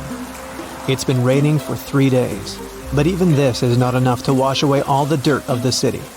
For several hours, Detective Sadfist had been sitting in his car near the house of a Hollywood star. The detective is sure that someone is going to rob her house. The actress doesn't believe in this. In the distance, he sees a tall man in a hat. He approaches the door and knocks. The actress opens the door and greets the stranger. "Oh, I'm sorry, I thought it was my house," he says. It has a very similar design. The actress closes the door and the stranger leaves. The detective gets out of the car and arrests him because the man is a thief. Why is the detective so sure about this?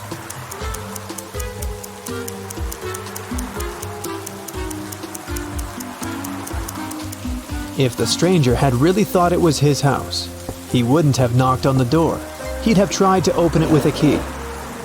The detective takes the thief to the station. The rain is finally over. It promises to be a long night, so the detective goes to buy a coffee. At this moment, the radio reports an arson to the south of the central square. No time for coffee. Sadfist hits the gas pedal and drives to the place. He notices the flames from afar. 2 houses are burning. The detective notices several more police cars. A police officer tells him that one house belongs to a rich businessman. There's a lot of money inside. The owner of the second house is a poor artist.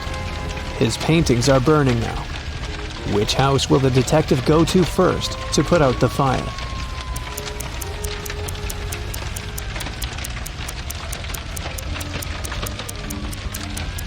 He's not a firefighter, so he won't approach either house. After watching the flames for a while, Detective Sadfist gets into his car and realizes he can't take it anymore. He needs some sleep. He doesn't want to go home because his house reminds him of her, and he doesn't need those memories at the moment. He decides to rent a hotel room. The detective asks the hotel administrator to wake him up at 7 a.m. "Of course," the man says, "but don't forget to call me first. Then I'll come to wake you up. One call will be enough." What does the detective need to do to make the lazy guy wake him up?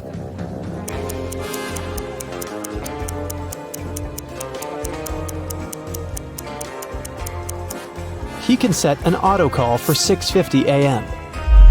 The detective enters the room and falls on the bed. At this moment, the door starts opening slowly. The faces of people he has thrown into jail appear out of the darkness.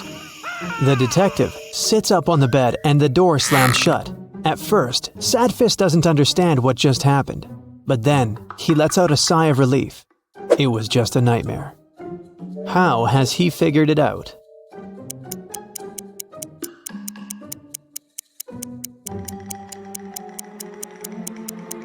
It's already light outside.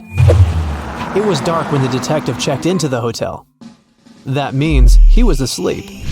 A new day, a new case. The detective is going to the countryside. A girl has disappeared there. Sadfist intends to find her. He stops his car near 3 houses. They're located on the ocean beach. 3 roads lead to the houses. Sharp rocks and shards of glass cover the first road. The second road is swarming with snakes. Lava is boiling on the third road. Which path should the detective choose?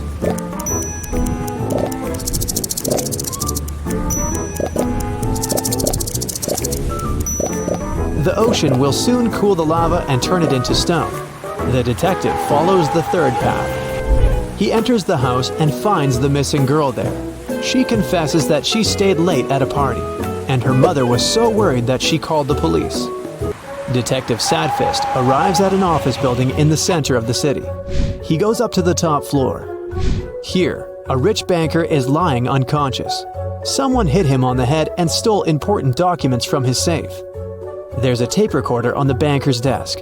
The detective turns it on. The banker's voice comes from the microphone. "My nephew. He called me a few minutes ago and said he would break into my office and take my documents. I don't know what to do. If something happens to me, you should know. My nephew Michael is to blame. Oh no, I think I heard the elevator doors open. I think it's him. He's here. The recording ends. We must find his nephew, one of the police officers says. I don't think so. The nephew has done nothing wrong. The man just wanted to frame him. Sad Fist answers. How did the detective figure that out?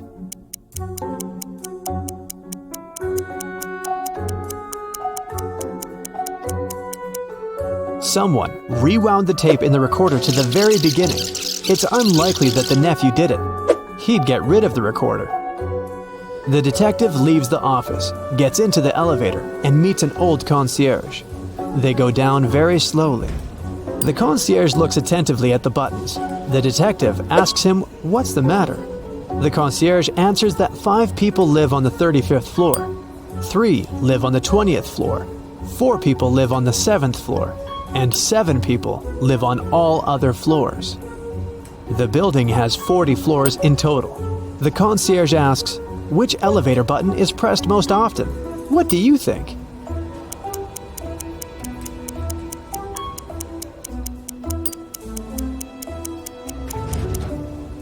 The answer is the first floor button. It's pressed by every resident. The detective gets into the car and drives to a cafe. He hasn't eaten anything since yesterday. He orders an omelet and opens a newspaper. There's a riddle on the front page. In the winter, a guy went to a nearby village to meet with his friends. He knew he needed to go through a forest, a small field, then a forest again, and only after that would he reach his goal. The guy started his journey. He went through the forest, the field, another forest. But then, he saw a big river. How can he cross it? The detective grins because he knows the answer. And what about you?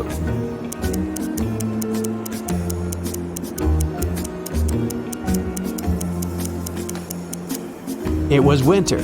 The river was frozen. A waiter approaches Sad Fist and puts his omelet with coffee on the table.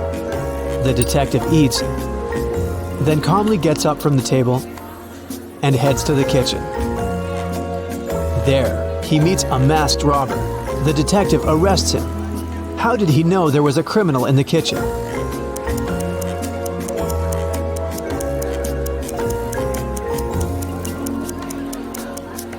Rob in kitchen was written on the coffee mug. The robber is detained by other police officers, and Sad Fist goes back to his car. He has a new case. He arrives at an antique store. Some swindler has deceived the store owner and sold him a fake coin. The coin has a date on it, 175 BCE. It looks old. The analysis has shown that the coin is ancient. The store owner says he thought it was really made before the current era. How did he eventually understand the coin was a fake?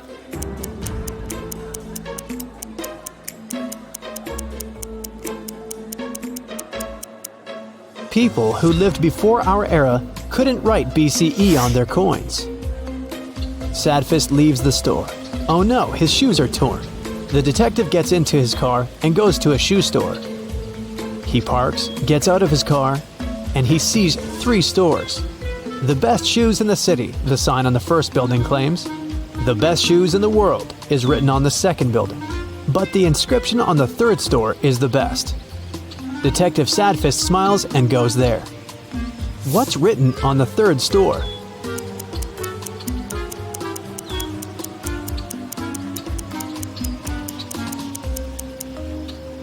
The best shoes on the street. After doing some shopping, Sad Fist drives down the street and sees a group of suspicious people standing next to a building under construction. The detective stops the car. People notice him and run away in the other direction. The detective runs after them. It seems they've managed to escape, but Sad Fist doesn't think so. He calls for backup and tells the police he's caught a gang of hooligans. They're all hiding in a transformer box. How did the detective know that? After all, he lost sight of the hooligans at some point.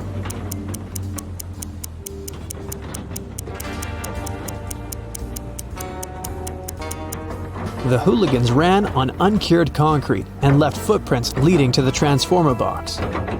Oh no! Now, Sadfist's new shoes are stained with wet concrete. The detective gets into the car and goes to the laundry. There he meets the owner, who finds out about another crime. The owner claims that someone has taken a huge amount of money from his safe. But the detective realizes that there was no thief. The owner stole the money himself to get compensation from the insurance company. Sadfist has noticed this laundry gets robbed too often, but the owner hasn't changed the locks or strengthened security yet. But how can the detective prove the money hasn't been stolen?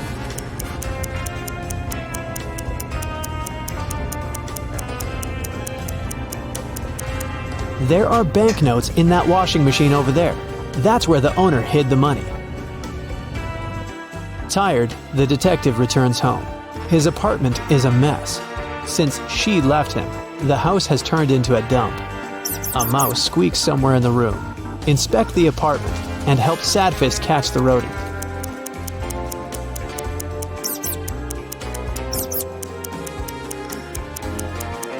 See that box with a hole? It looks like the mouse has chewed through it. Sadfist catches the tiny animal, but does nothing to it. He decides it will be his pet. The detective's mood is as bad as it always is. But maybe checking your score will cheer him up. 0 to 3 points. Detective Sadfist has only gotten sadder because you haven't helped him much in his investigation. 4 to 7 points. Not bad for an ordinary private detective, but it's unsatisfactory for Sadfist, the best detective in the city. Next time, try to be more attentive. 8 to 10 points. Well, it's better, but still not good enough. It's like having eaten a burger and still feeling a little hungry. 11 to 14 points. Today, the city can sleep peacefully. You've helped the detective in almost all cases. He deserves his long-awaited rest. And you do too. Kevin and Jill moved in together several months ago. Can you guess how many months ago did they start living together by looking at this picture?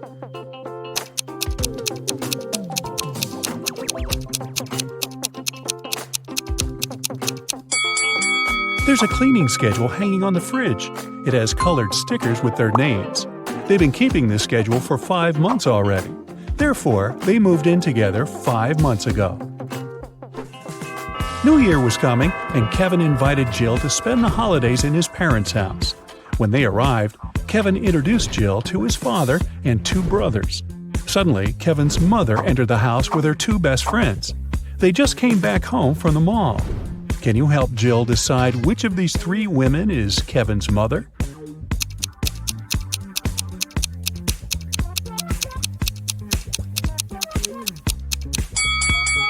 The third woman. The mole on her face is identical to Kevin's. Also, she's the only natural blonde among these women. Although the other 2 ladies also have blonde hair, their roots are dark. Kevin gave Jill a tour around the house. He offered her to play a game and guess on the second floor. She was supposed to guess which of the 3 bedrooms was Kevin's room where he lived with his parents. Have you guessed?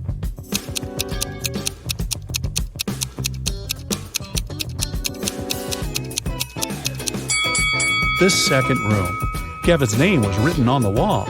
Although the graffiti was covered with paint, it could still be seen through. Besides, the interior of Kevin's current apartment also has some graffiti elements because he still pursues his hobby. Before the dinner, Kevin's brothers decided to prank Kevin and Jill and serve some snacks. There are 3 bowls with snacks, but only one of them contains edible snacks. Can you help Kevin and Jill choose the right bowl?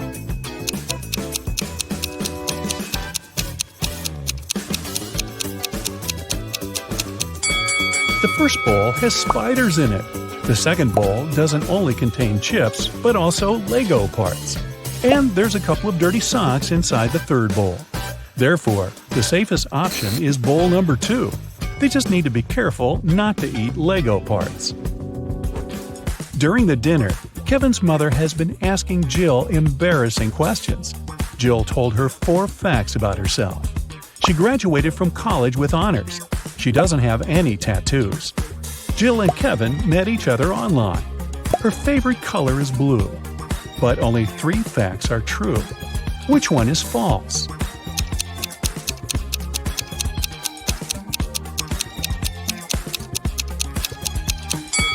Jill does have a tattoo. Take a look at her ankle. Next morning, the entire family gathered in the living room to have breakfast and unpack Christmas gifts. Can you guess what gift is from Kevin's mother to Jill?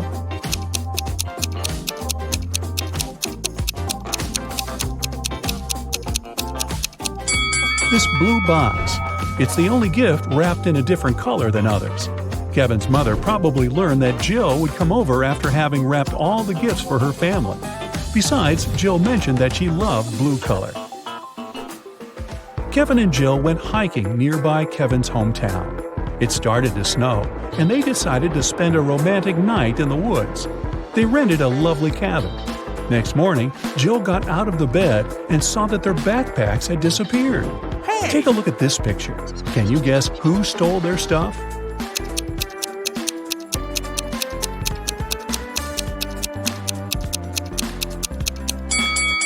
Kevin's brothers decided to prank them. There are traces of 2 people on the snow, and one of the brothers dropped one of his purple gloves. Kevin's brothers jumped out of a barn where they hid.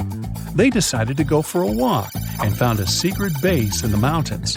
It was well guarded, but Kevin's brother Mike found an open door. The door slammed shut just as Mike got inside. He saw 3 pots in front of him. There was a fire in the first one. The second one was full of acid, and there was a working electric saw in the third pot. Suddenly, a mysterious voice said, "You can get a key from one of the pots to break free, but you can't move the pots." How did Mike escape?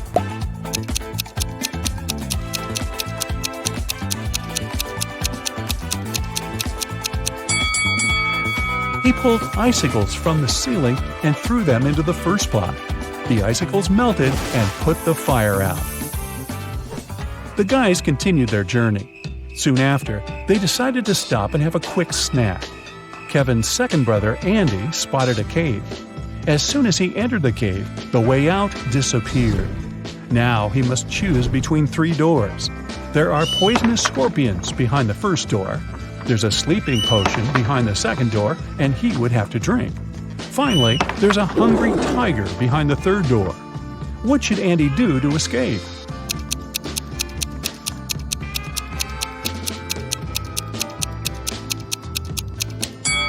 He should grab the sleeping potion, pour it over his sandwich, and throw the food at the hungry tiger.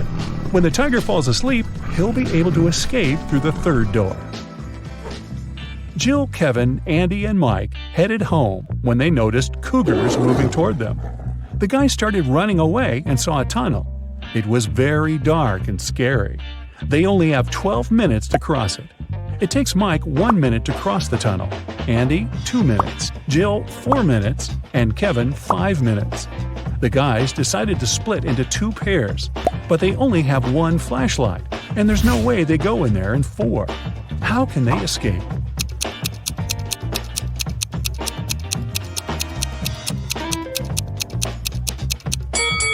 Andy and Mike should walk through the tunnel with the flashlight in 2 minutes. Then Mike returns. They still have 9 minutes. Kevin and Jill run through the tunnel with the flashlight and give it to Andy. It will take another 5 minutes. Then Andy should run to Mike, and they will escape together with the remaining 2 minutes. Kevin and Jill returned home, but the adventure continued. Someone robbed their apartment yesterday. They called the police and questioned the neighbors. Dan said that he had spent all holidays at work and didn't come home at all.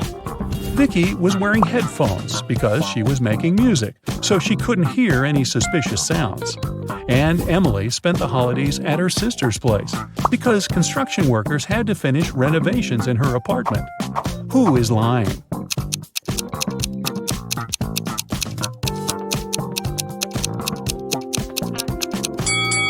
Emily. If they finished renovations, why is her apartment a giant mess? 2 years later, Kevin and Jill decided to get married. On the wedding day, Kevin noticed that Jill had forgotten her wedding necklace in his bag. He went to her dressing room to get the jewelry. But when he got there, he saw 3 identical Jills wearing identical dresses. Jill's father is a scientist. He decided to test Kevin's feelings before the wedding and made 2 clones of his daughter. Help Kevin find his real bride.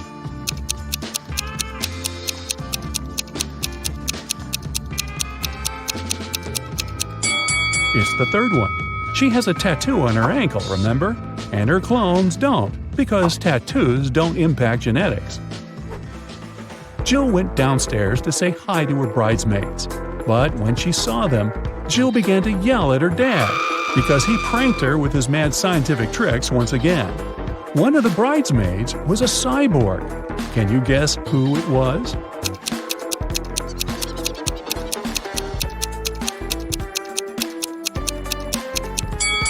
This elegant lady over here. What is she doing with her head? Kevin's mother was responsible for the wedding banquet. But when she entered the kitchen and saw the food served by the catering company, she got very upset. She called the company's office and started to yell at the manager, telling them to fix the disaster immediately. Can you guess what made her so upset?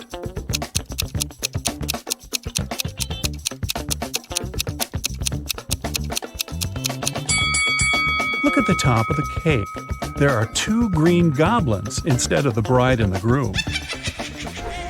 Kevin and Jill went to the Caribbean for their honeymoon. The hotel looked rather creepy, but they decided to stay there anyway. The hotel employee asked the newlyweds to choose a room from the remaining options. Can you help Kevin and Jill pick a good room?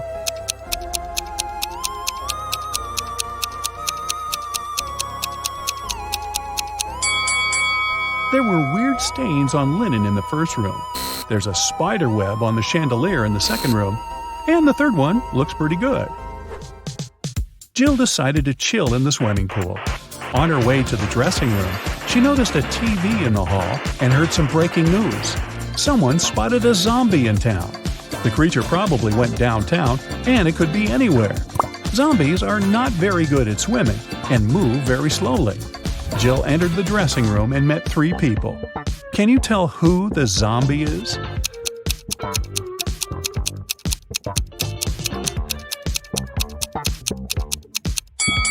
There's a bandage on this woman's leg. No one would go to a swimming pool if they had cuts or stretches unless they're a zombie. In the hotel room, Kevin found a secret door leading to a tunnel. He walked through the tunnel and found storage full of diamonds. Suddenly, prison bars appeared around Kevin out of nowhere, and a mysterious voice said, "You can take all the diamonds and leave safely if you manage to choose the right potion to escape." There were 3 options. The first potion will make Kevin invisible, the second potion will turn him into a bird, and the third potion will make him super tall. In 5 minutes, Kevin returned to Jill with a huge bag of diamonds. Which potion did he choose?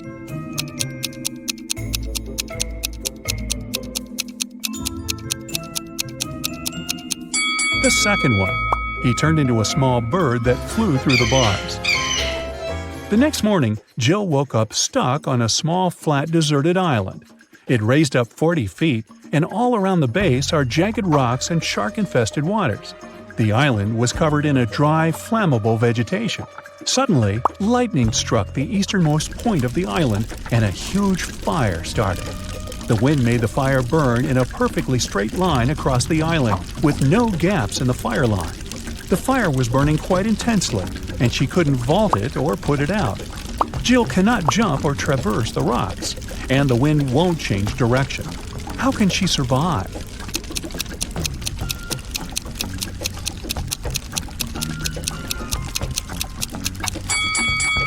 Jill can start a fire herself, which will burn behind her. By the time the main fire gets there, she will be surrounded by an already burned area, and the main fire will not harm her. Also, since there was lightning, it probably rained soon after. The rain could put out the fire, and Jill would survive. Wow, what a crazy honeymoon. I think I'd just stay home. Look at these squares. Which one is bigger, yellow or green?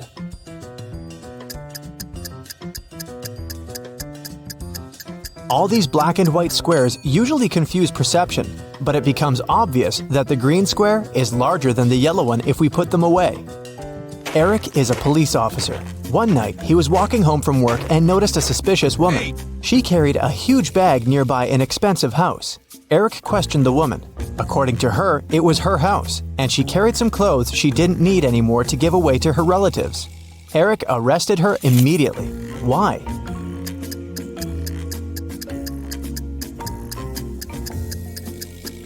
There are traces in the snow. Some footprints belong to Eric, and others to the woman. But the woman's footprints lead to the window.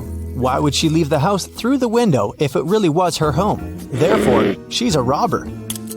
Someone stole an expensive painting from a local museum. The guards locked all doors and windows in the building and called the police. Detective Roberts found 3 suspects among the museum visitors. George is an art student, and he was making sketches all day. Helen had a yoga class nearby and decided to check out the new exhibition. And Rick said he was just visiting the sights of the city as an ordinary tourist. Can you spot a robber among them?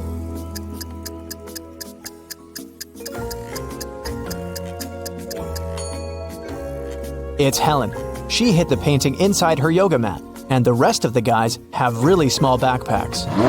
Nina is an insurance agent. One day, her client Peter called her to an accident scene. He said that he had arrived at that area for a barbecue party and his friends would be there in 2 hours. He stopped and got out of the car. Suddenly, the car began to move and fell into the lake. But Nina didn't believe him. Why?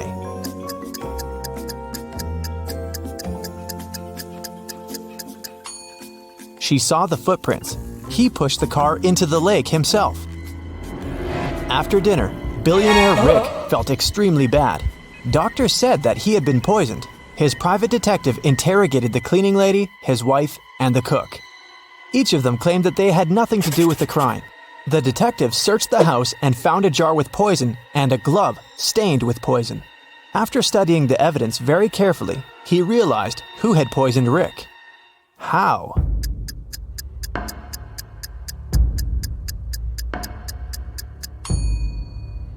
The glove is left-handed, which means that the poisoner was left-handed. The only left-handed person is the cook. He holds a soup ladle in his left hand. Tom and Sarah were walking in a forest. Suddenly, a witch appeared in front of them. He grabbed Sarah and took her to a creepy castle. Tom rushed to the castle. He saw through a window that the witch turned Sarah into a frog. When the witch left the castle, Tom snuck inside to save Sarah. He found a spell book and opened it. There was a potion recipe to turn Sarah back into a human. Which ingredients should he add to the potion?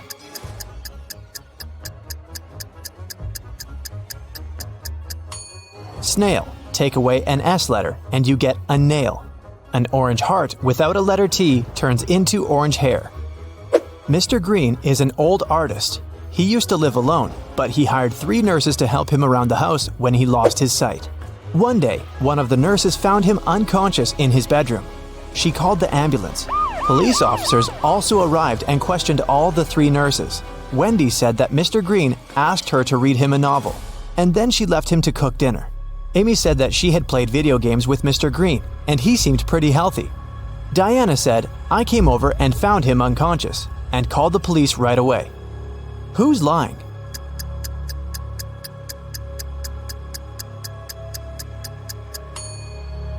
Amy, Mr. Green was blind, and he couldn't be playing video games. 4 scientists went to a physics conference in one car. It was raining all day, heavily. They drove into a long tunnel. It was very dark inside. When the car left the tunnel, Tina was unconscious. They stopped and called an ambulance. Detectives questioned all passengers. What were you doing when you were in the tunnel? Alex was listening to music with headphones on and didn't hear anything. Bobby was sleeping and saw nothing. Diana was focused on the road because it was raining and she had to drive carefully. Who is lying?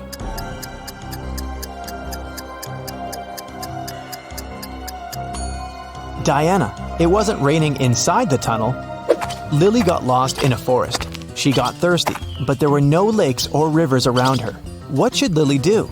Use the flesh of a cactus, collect water from leaves using a plastic bag, or drink from a dirty puddle?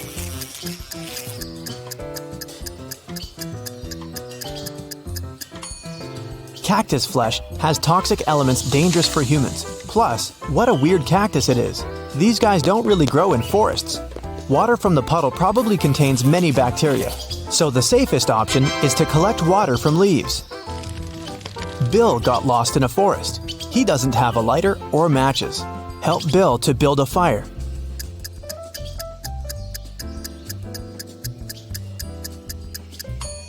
He should use his glasses as a lens, direct sunlight onto dry grass, and wait until it lights up. He can also try rubbing a branch against another branch, but this process may take hours. Bob woke up in a creepy basement with 3 doors. There was a woman behind each of them. Can you help Bob find a safe way?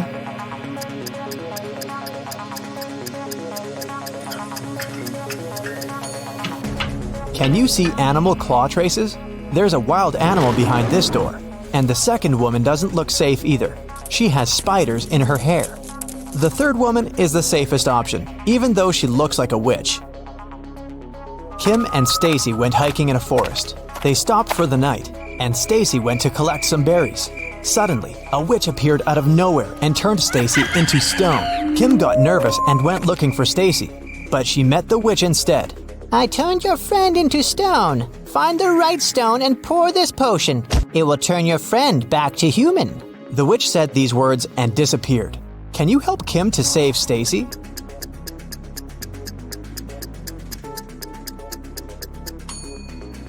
There shouldn't be any grass under a real big stone. Meanwhile, Sarah has only been a stone for a few hours. Therefore, we need a stone with some grass underneath. Voila! It was Jerry's birthday. He brought a big box with chocolate cakes to treat his friends from college. When the class was almost over, Jerry went to the bathroom. He was so excited to celebrate and share treats with his friends, but the box was empty when he returned. Help Jerry find out who has eaten all the cakes.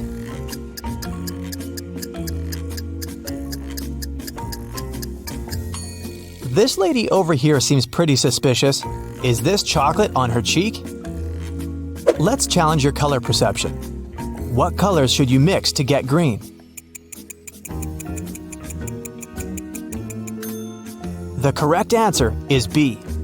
What colors should you mix to get orange? The correct answer is B. What color should you mix to get pink?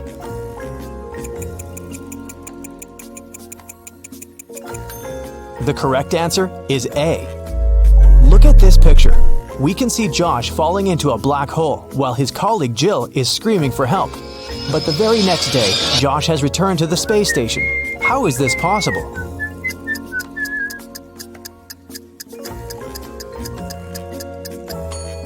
It was April Fool's Day, and the astronauts decided to play a trick on Jill. Lisa told a police officer that her house had been robbed. The most expensive painting was hanging above the bed, but now it's gone.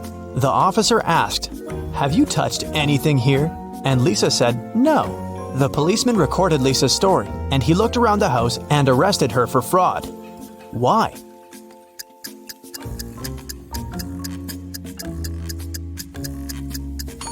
The blanket is in perfect order.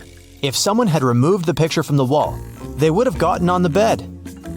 There are 3 options: a desert with a couple of cacti, a sunny meadow with an apple and a glass of water, and a sea beach with sharp rocks. 1 bucket, 1 glass, and some plastic bags. Which place would you choose?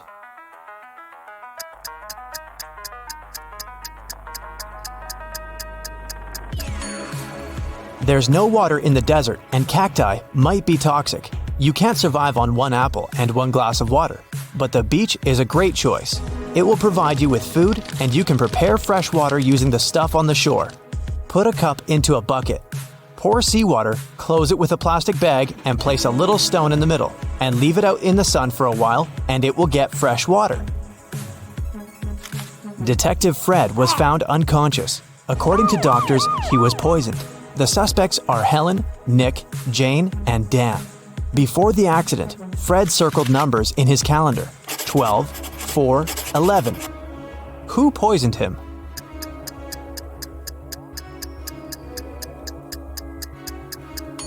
It was Dan.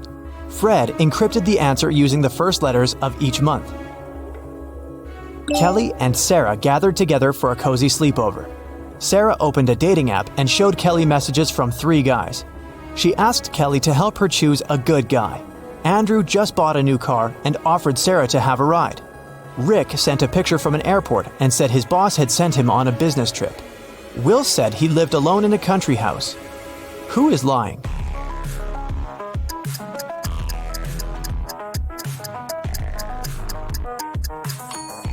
Rick has 2 tickets in his pocket, and Will doesn't live alone.